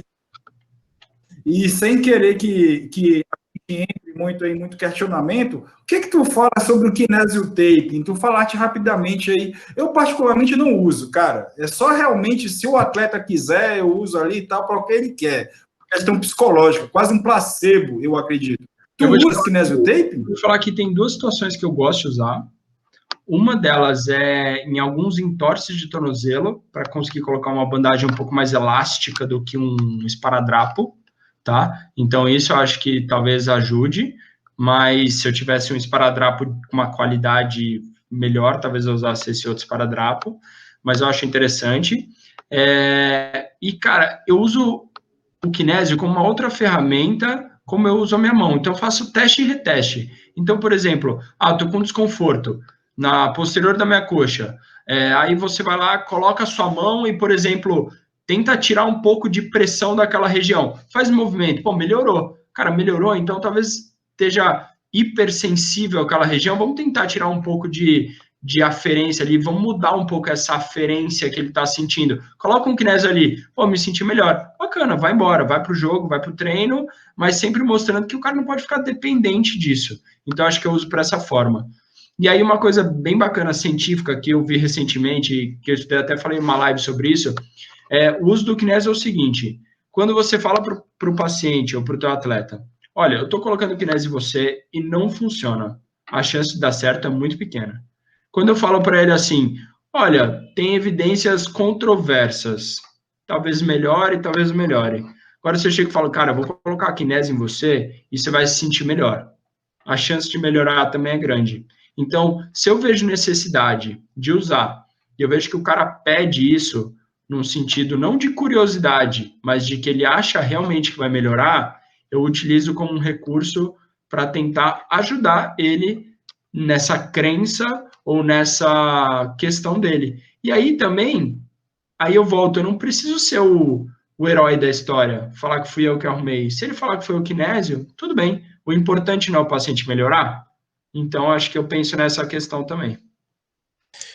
Muito bom. Eu sou do seu time, eu concordo exatamente com o que você acabou de falar aí. Se eu vejo que ele tem essa aferência e de uma forma ou de outra ele acredita e que vai dar certo, então eu uso sem problema nenhum, coloco ali e ele sai todo feliz ainda mostrando para os colegas ainda, né? Olha aqui, ó, eu coloquei isso aqui, daqui a pouco tá todo mundo querendo da mesma forma. Bom, continuando, você falando de evidências, né? Você tem assim vou usar essa expressão. Você tem ali um arquivo dos arquivos científicos, dos artigos científicos que você utiliza, ou você busca em fontes, quais são as fontes e quais são esses artigos científicos que você tenta usar aí nos seus guidelines, vamos dizer assim, durante os tratamentos? Eu gostaria que você compartilhasse com a gente aí. Cara, é muito louco isso, porque isso eu acho que eu devo muito à minha graduação, porque a Unifesp é uma faculdade que ela é muito teórica. Então, por exemplo, eu tinha aula de terapia manual, aí o professor ia falar assim, Maitland, o que funciona no Maitland? Aí ele fazia uma pesquisa no PubMed e mostrava tantos artigos, não tem evidência para isso, tem evidência para... Bem enquadrado, assim, sabe? E a minha faculdade inteira, eu fui aprendendo a pesquisar pela internet e pesquisar a base científica. Então, eu tenho muito poucos livros em casa, eu tenho muitos livros bem pontuais, assim, de coisas que eu gosto, anatomia, biomecânica, alguma coisa assim, que eu sei que não vai mudar muito, mas de resto, comprar um livro hoje com uma informação parada ali, eu acho pouca valia, porque essa informação está sendo renovada o tempo inteiro. E aí, cara, como eu fui meio criado nessa linha de pesquisa científica o tempo inteiro, eu sou meio maluco com essas coisas, que eu tenho tanto artigo, eu tenho tanta coisa, que às vezes até me perco de material, cara. Porque se, por exemplo, a gente está conversando aqui de basquete, eu começar, vamos pesquisar no PubMed sobre basquete, cara, eu vou me perder aqui, vai dar 10 horas da noite, eu vou estar pesquisando sobre isso ainda, separando em 1000 artigos, pastas e temas. Então, assim, eu entro em um, que entra no outro, que cita o outro, e eu vou mexendo, eu vou olhando. Então, cara, eu sou meio assim, adoro fazer isso. Eu me perco várias vezes de ficar o tempo inteiro pesquisando. Eu tenho muitas pastas sobre vários temas, sobre várias coisas assim que eu pesquiso, mas acho que a minha principal linha de pesquisa é ombro e é em atletas overhead. Então, eu tenho muito artigo sobre isso. Então, assim, ombro, atleta overhead é o que eu mais pesquiso, cara. Eu tenho muita coisa, e aí eu pego o artigo primeiro que saiu ali para ver, como eu pego o artigo mais antigo. Estou sempre tentando me atualizar em relação a isso, mas, cara, meu desktop aqui é lotado de coisa para várias coisas para a gente poder estudar, e eu estou o tempo inteiro mexendo, assim. Eu acho que é muito legal isso. Agora, tem uma coisa que é muito importante, a gente saber interpretar o artigo científico, ter uma análise crítica desse artigo científico. Então, não é porque a americana foda escreveu o artigo tal, que eu vou ter que seguir o que ela disse. Ou, porque o American College falou que não sei o que eu tenho que fazer. Não é assim. Eles estão falando para a base dos Estados Unidos. Aqui no Brasil é outra história. O paciente daqui é diferente do paciente de lá. Então, não tem como eu ficar fazendo essas inferências científicas, que eu acho que é o maior problema do fisioterapeuta, né? Eu vi um artigo que preveniu lesão de basquete na NBA. Cara, NBA não tem nada a ver com basquete brasileiro. Então, assim, eu posso pegar esse artigo como uma ideia e poder tentar reproduzir aqui algumas partes, mas eu não posso fechar meu olho e falar, é basquete, é vôlei. Pô, tem muita diferença, tem a população, tem a lesão, se era atleta amador, profissional, então é muito diferente isso. Então, acho que assim, a gente tem que saber ler o artigo, entender ele e interpretar. Eu preciso ter uma base em ter um conhecimento teórico, juntar com o meu conhecimento prático e juntar com o que eu tenho disponível para trabalhar. Então, não adianta nada eu falar que eu tenho que fazer o isocinético se eu não tenho acesso ao isocinético. Então, eu tenho que juntar a base científica com a minha prática, com a minha disponibilidade de poder fazer isso que está se propondo. O treino preventivo tem que ser de 1 hora. Bom, mas eu tenho 15 minutos, eu faço o quê? Então, eu acho que a gente tem que se adequar.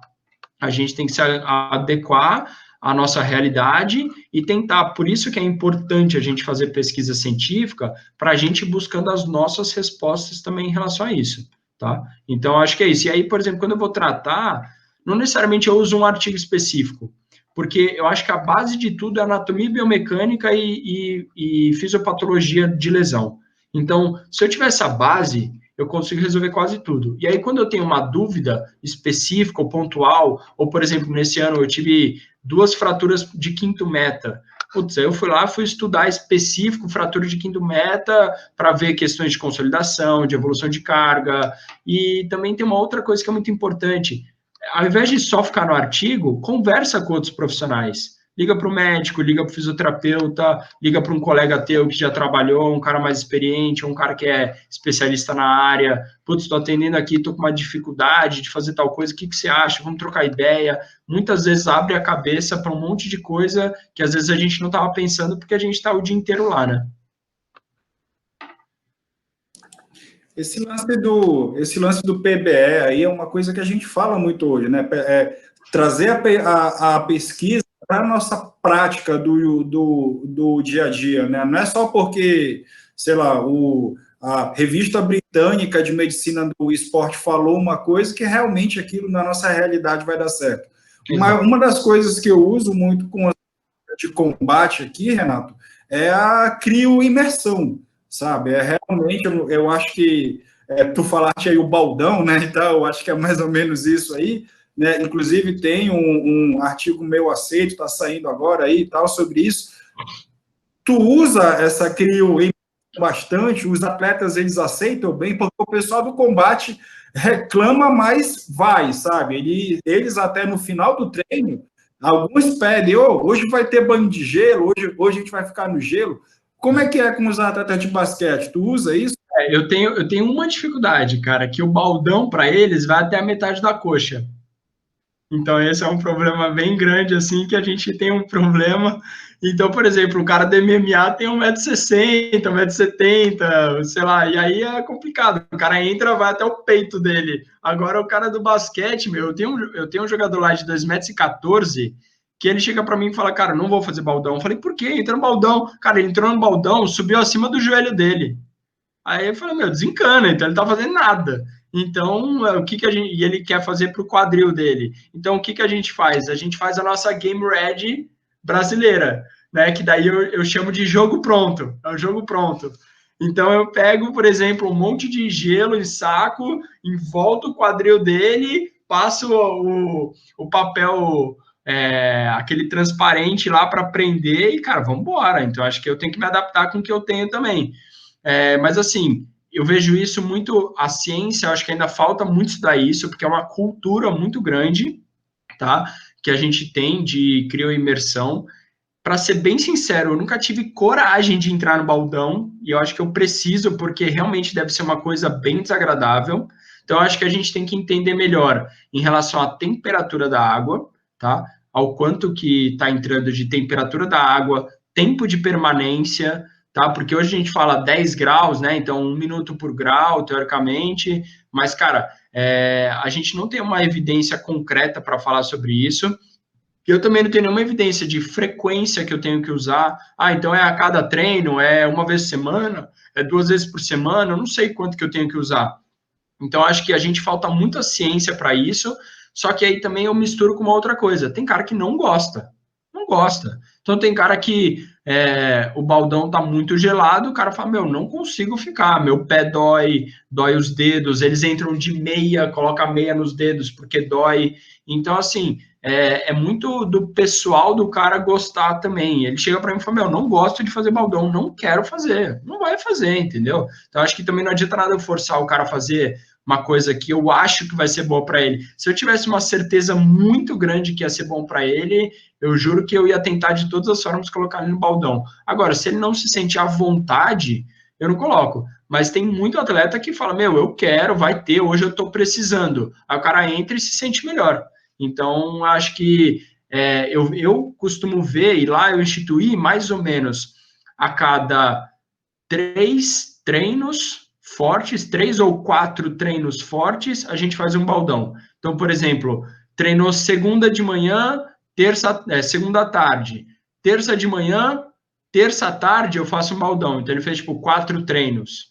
Aí, na quarta-feira ele não faz, aí ele treinou na quarta, quinta, teoricamente eu faço um baldão. Então, mais ou menos um acúmulo aí de 3 a 4 treinos para cada vez que a gente vai fazer. Mas não sei, por exemplo, se eu tivesse aquelas botas de compressão ou a Game Ready e tudo mais, talvez eu fizesse todos os dias com ele e talvez beneficiaria, mas não sei. Então, acho que assim, se tivesse, eu faria, mas não tem. Você tem que ter uma disponibilidade de gelo muito grande para fazer isso com uma frequência, mas eu acho que, assim, cara, a gente precisa de mais evidência para realmente usar isso no nosso dia a dia, porque às vezes eu faço baldão e fica muito gelado, e às vezes eu faço e não tá, às vezes a temperatura externa está muito diferente, então isso influencia demais. Então, tá frio pra caramba, tá 10 graus em São Paulo, e eu vou falar pro cara, vamos entrar no baldão? Ele não vai entrar nem ferrando, entendeu? Agora, quando tá no verão, tá 30 graus, o cara pede para fazer baldão.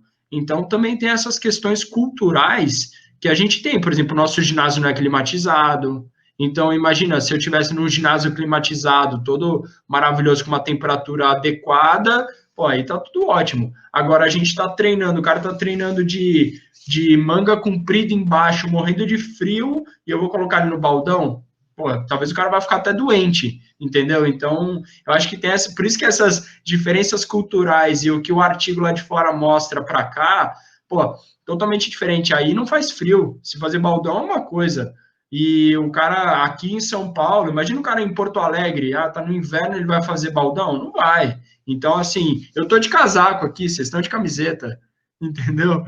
Então, acho que isso é o mais, as diferenças culturais em relação a isso, né? Cara, isso daí é Justa- bem verdade. Eu acho que até o ponto que a gente pode citar agora, né?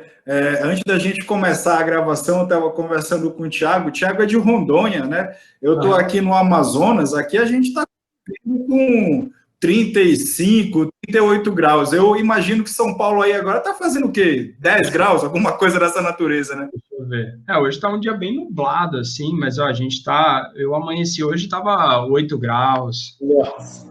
Entendeu? Então, assim, é complicado, cara. Então, essas diferenças, mas, por exemplo, aí no Amazonas é muito úmido. Aqui em São Paulo, aqui em São Paulo é muito seco, então, é muito seco. Então, cara, é muito diferente, questão de hidratação, questão de perda hídrica. Cara, então, tem tanta coisa que engloba o atleta e que vai mudar muito. Então, por exemplo, imagina se tiver um time aí em Manaus ou em Roraima, é isso ou Rondônia? Rondônia. Rondônia. Imagina assim, se a gente tivesse um time aí e a gente sai de São Paulo aqui a 10 graus e vai chegar aí com 30, cara, olha a diferença. Ou imagina vocês virem jogar em São Paulo no inverno. O cara não está acostumado a passar frio, entendeu? Então, assim, como que ele vai desempenhar o esporte dele? É totalmente diferente. O nosso ginásio não é climatizado. Bate uma corrente de ar ali, cara, que os caras estão no treino, eu tô assim, coberto, aqui assim, assistindo o treino, porque tá muito frio, entendeu? Então, é muito louco isso, cara. Então, assim, tem essas questões do país, né? Nosso país é muito grande para eu poder ter uma definição só. Realmente. Falando em variáveis, né? Vocês possuem uma equipe multidisciplinar atuando aí? E se sim, como é a interação do fisioterapeuta com essa equipe e vice-versa? Então, lá no São Paulo a gente tem, isso é uma coisa boa. Então, apesar de eu não ter outro fisioterapeuta, uma coisa boa é que, por exemplo, eu tenho 2 preparadores físicos, eu tenho um analista de desempenho, e eu tenho uma nutricionista também. Então, acho que isso é bem legal, isso da área de saúde, e aí tem um médico lá do clube que também auxilia a gente. Então, assim, ter isso para mim é essencial, cara. Então, tem que ter, porque, por exemplo, a gente vai conversar em questões nutricionais. Eu tenho um atleta lá, cara, que ele é americano, e ele só come besteira. O cara só come besteira e ele estava num processo de reabilitação. Eu sei que para ele ganhar massa muscular ou evoluir na fisioterapia, o cara precisa comer. Só que daí a gente colocava, tanto eu quanto o preparador físico, colocava ele para um estímulo muito grande, o cara vomitava, passava mal, desmaiava, sabe? Pô, porque ele não está comendo, ele está comendo besteira. Ou antes do treino, o cara comeu, sei lá, Doritos e foi para o treino. Então, ele vai ter problema. Então, assim, ter uma nutricionista eu acho essencial, tá? Preparador físico, cara, ele é teu braço direito, não tem como. Porque se o preparador físico, e aí eu digo técnico também, então tem que ter uma interação com a parte técnica, com a preparação física e fisioterapia, porque assim, o tempo inteiro, se eu apertar muito de um lado, imagina assim, o cara chegou antes do treino, eu fui meter exercício com ele, exercício, exercício, exercício. Aí o preparador físico falou, exercício, exercício, exercício. Aí chegou o técnico, dá um treino de 2 horas, ferrou, esse cara vai machucar. Então, se a gente não se conversar, não tiver essa troca, não existe, cara. Então, acho que a gente tem que ter essa troca, é muito importante. E eu estou o tempo inteiro falando com o preparador físico, com a nutricionista, com o analista de desempenho, para saber se, por exemplo, a lesão dele está limitando ele em arremesso. Então, por exemplo, eu tinha um atleta que tinha uma lesão no ombro, e a gente começou a ver o histórico dele durante os anos, como que estava o percentual de arremesso dele, de acertos, baseado no como que ele estava esse ano. Então, eu fui vendo que esse ano que ele estava com a lesão, ele estava acertando muito menos do que ele acertou na média dos últimos 5 anos. Quer dizer que essa lesão estava atrapalhando o cara, ou que ele mudou a característica do jogo, ele parou de arremessar tanto, ele é um cara que ficou mais para bandeja, então eu tenho outras características. Então, tá sempre vendo, putz, é um cara que tá o tempo inteiro ali no computador me ajudando e dando um suporte, assim, essencial, assim, eu acho que os últimos clubes que eu trabalhei, eu estava muito próximo do analista de desempenho e me deu uma diferença muito grande para poder trabalhar, cara.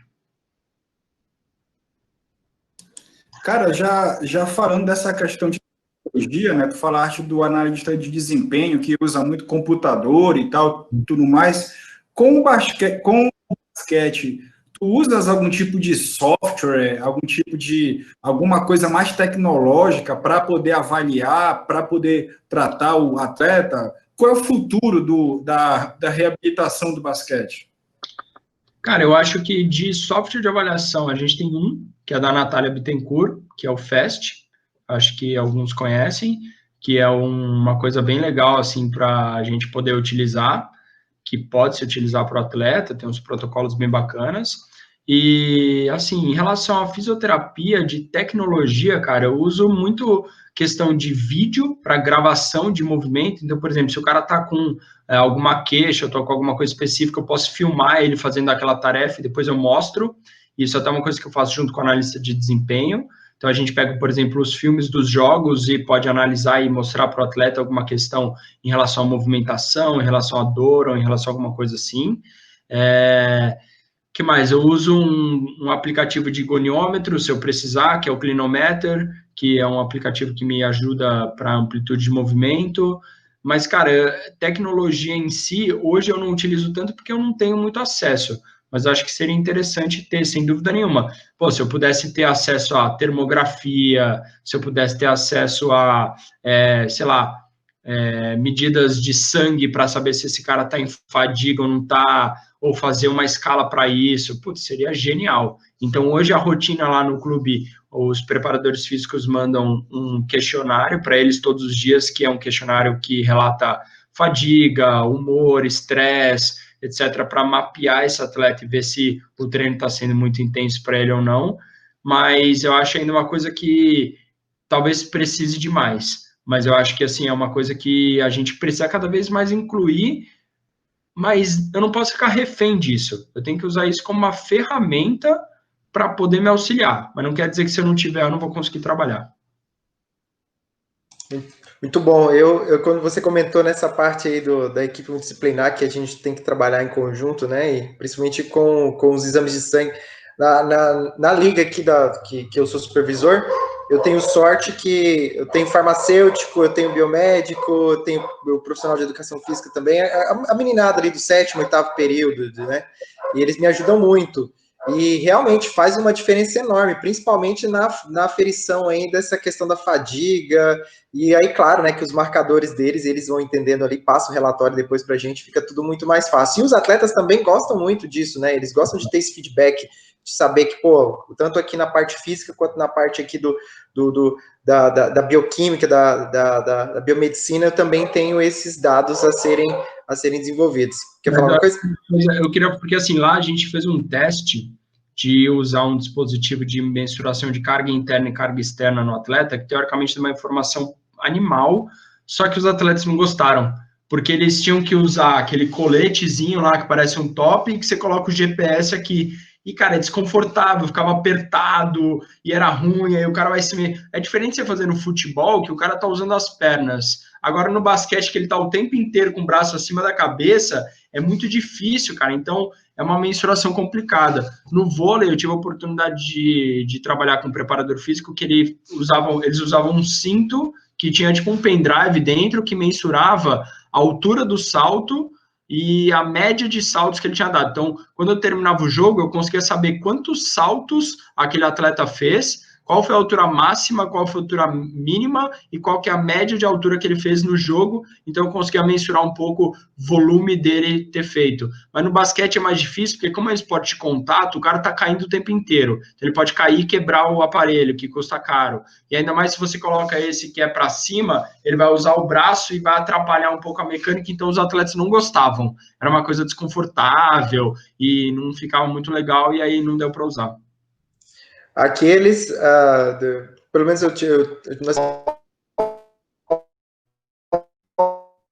também o pessoal do boxe chinês também. E assim, é bem variado, né? E os atletas, aproveitando esse gancho, os atletas de futebol, eles são um pouco, vamos dizer assim, não colaborativos com a fisioterapia, mas quando a gente levava eles lá pro laboratório, eles gostavam, eles não, pode tirar meu sangue aqui, vamos ver como é que tá. Eu fiquei sabendo aqui, que eu vi lá no Globo Esporte, que os caras sabem até se nós vamos ter infarto, se a gente está provável para ter um mal súbito, a gente consegue ver aqui os níveis os níveis de hormônio também, no sangue, coisa e tal. Não, isso é muito bom, eu quero participar. Então, assim, eles eram mais disponíveis para os exames laboratoriais, por incrível que pareça, do que para a fisioterapia. Isso da galera do futebol. Já a galera da luta, a galera do handball é mais tranquilo de trabalhar. E como você já começou falando aí, essa parte dos atletas, da colaboração dos atletas, como é em relação à fisioterapia e, de uma forma ou de outra, em relação a você também? Eles são colaborativos, eles são dedicados? Cara, eu acho que assim, eu acho que você tem que conquistar a confiança do atleta. Não adianta nada você achar que você vai chegar lá e vou fazer o melhor trabalho possível e tá tudo ótimo e tudo vai ser colaborativo. Não é assim, cara. Não é assim, porque, pô, você tá chegando num clube, ninguém te conhece, o cara não sabe quem você é e você tá propondo alguma coisa diferente. Então, tem que, acho que, ir conquistando o seu espaço. E aí, eu acho que aos poucos você vai tendo essa confiança. O atleta, ele é colaborativo quando ele confia em você. Então, não adianta nada você passar alguma coisa para ele, se ele não confiar em você, ele vai falar tudo bem e nas tuas costas não vai fazer nada. Então, na verdade, eu acho que tem que ter uma troca. E aí, isso é uma coisa que eu brigo muito, que eu já tive muito problema, porque teve pessoas que talvez criticaram essa atitude, mas, cara, eu sou muito próximo dos atletas, mas próximo deles para poder, sendo sempre profissional, então nunca deixando de ser profissional, só que você tem que ter alguma proximidade para ele poder confiar em você e te contar, senão ele não vai te contar, senão ele vai simplesmente dar um migué e não vai falar nada, ou ele vai falar que não ajudou nada. Tem vezes que ele fala assim, cara, vamos lá fazer física que eu estou precisando, mas na verdade ele está precisando da física muito mais para conversar, para trocar uma ideia, ou porque ele vai embora mais tarde, aí ele quer trocar uma ideia com você, ou porque ele quer que você ajude ele com algum problema que ele não quer que ninguém saiba.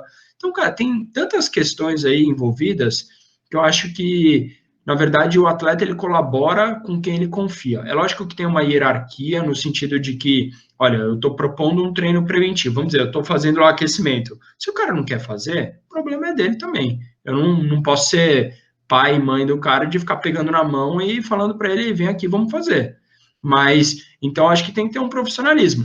Vamos lá, a proposta é essa, a gente vai fazer 10 minutos de treino, isso, aquilo, beleza? Beleza. Se eu chego, começo a fazer, o cara tá olhando para cima, tá viajando, não quer fazer, cara, tudo bem. No máximo, eu vou começar a falar e, cara, o próprio grupo compra a tua ideia. Se o grupo comprar a tua ideia, o atleta vai ficar sozinho nisso e aí ele acaba ficando se sentindo mal. Então, na verdade, eu acho que se você consegue passar uma credibilidade no que você está fazendo, automaticamente eles vão começar a colaborar com você, e eu acho que a base é ser profissional, ter credibilidade no que você fala, firmeza. Eu não posso, o atleta, ele muitas vezes está te testando, então às vezes ele sabe, mas ele quer perguntar para você para te testar. Então ele chega e fala assim, por exemplo, o negócio da crioimersão que a gente falou.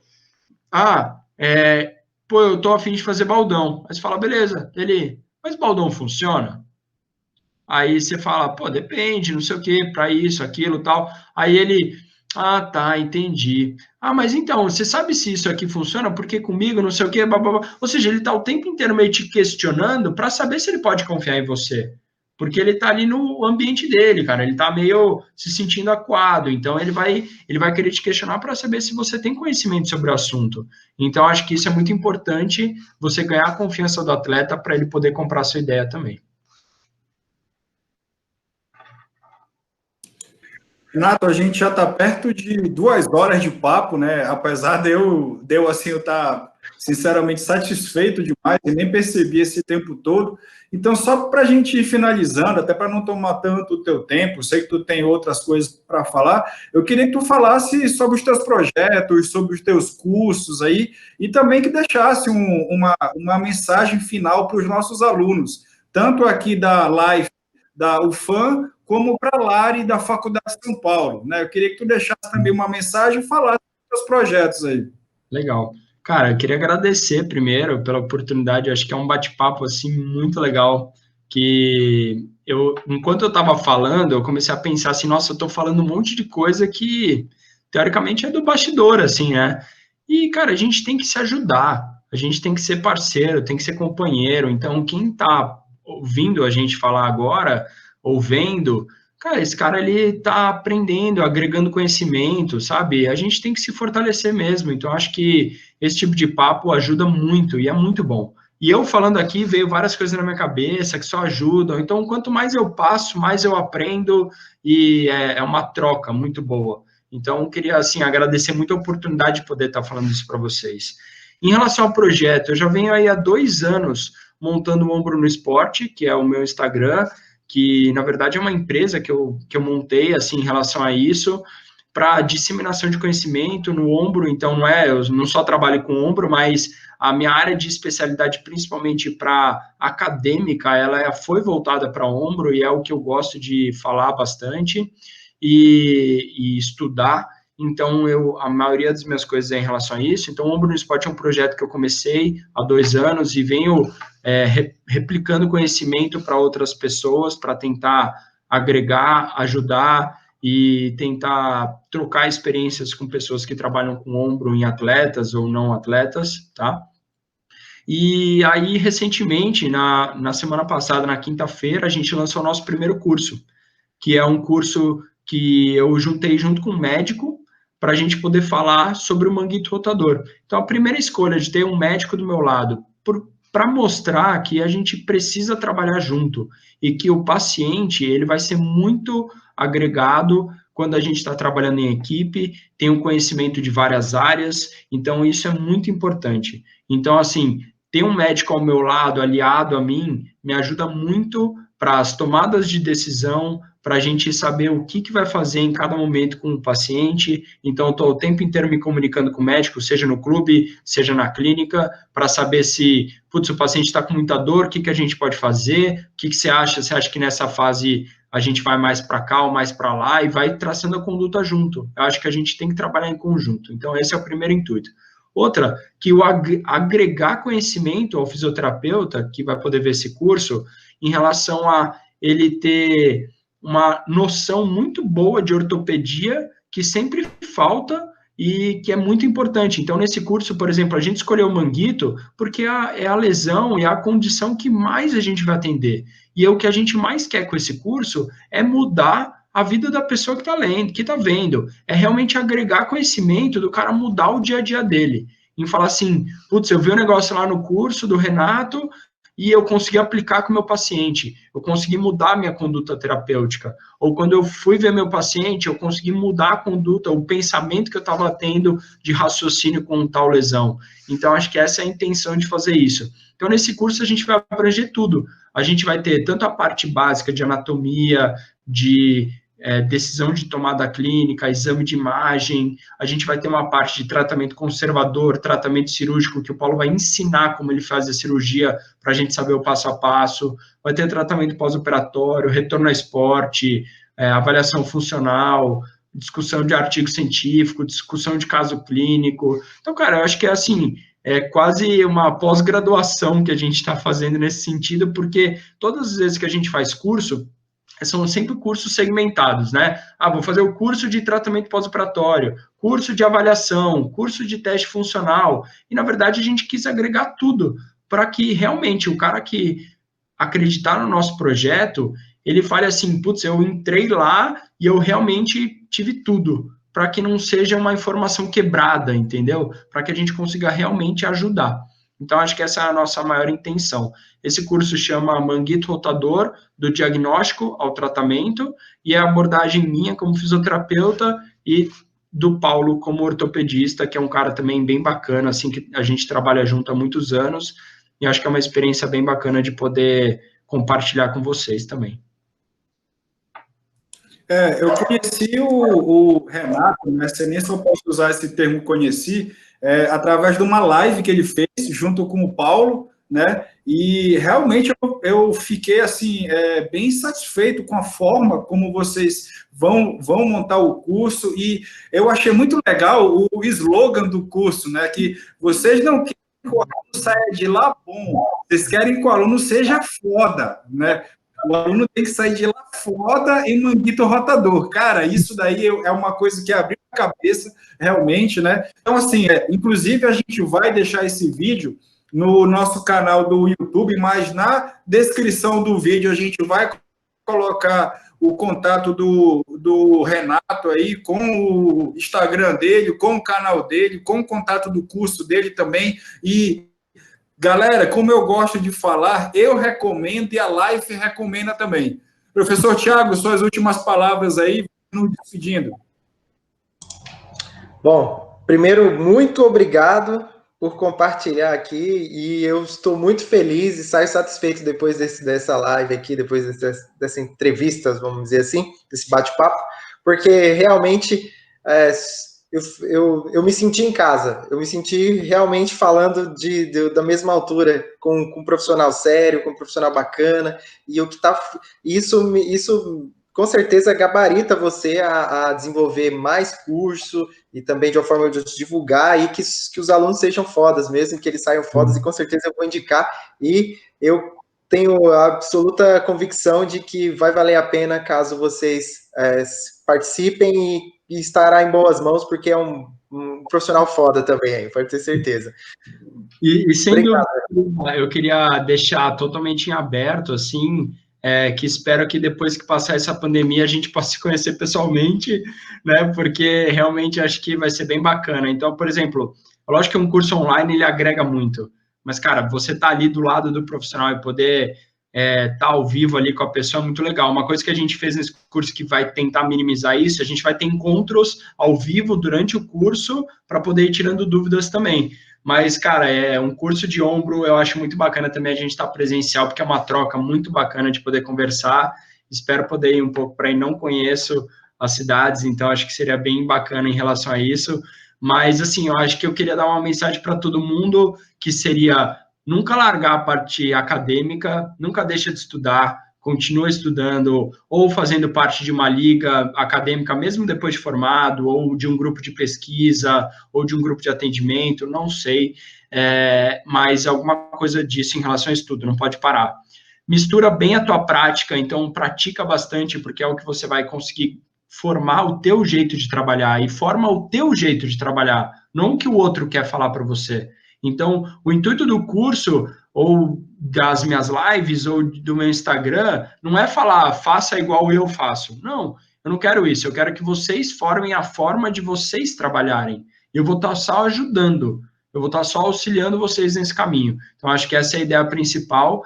E sempre, assim, pensem no propósito da fisioterapia. A gente não é fisioterapeuta para ganhar dinheiro. A gente é fisioterapeuta porque a gente quer ajudar o próximo, a gente quer agregar conhecimento e quer ser pessoas melhores. Então, acho que se a gente pensar dessa forma, não tem erro.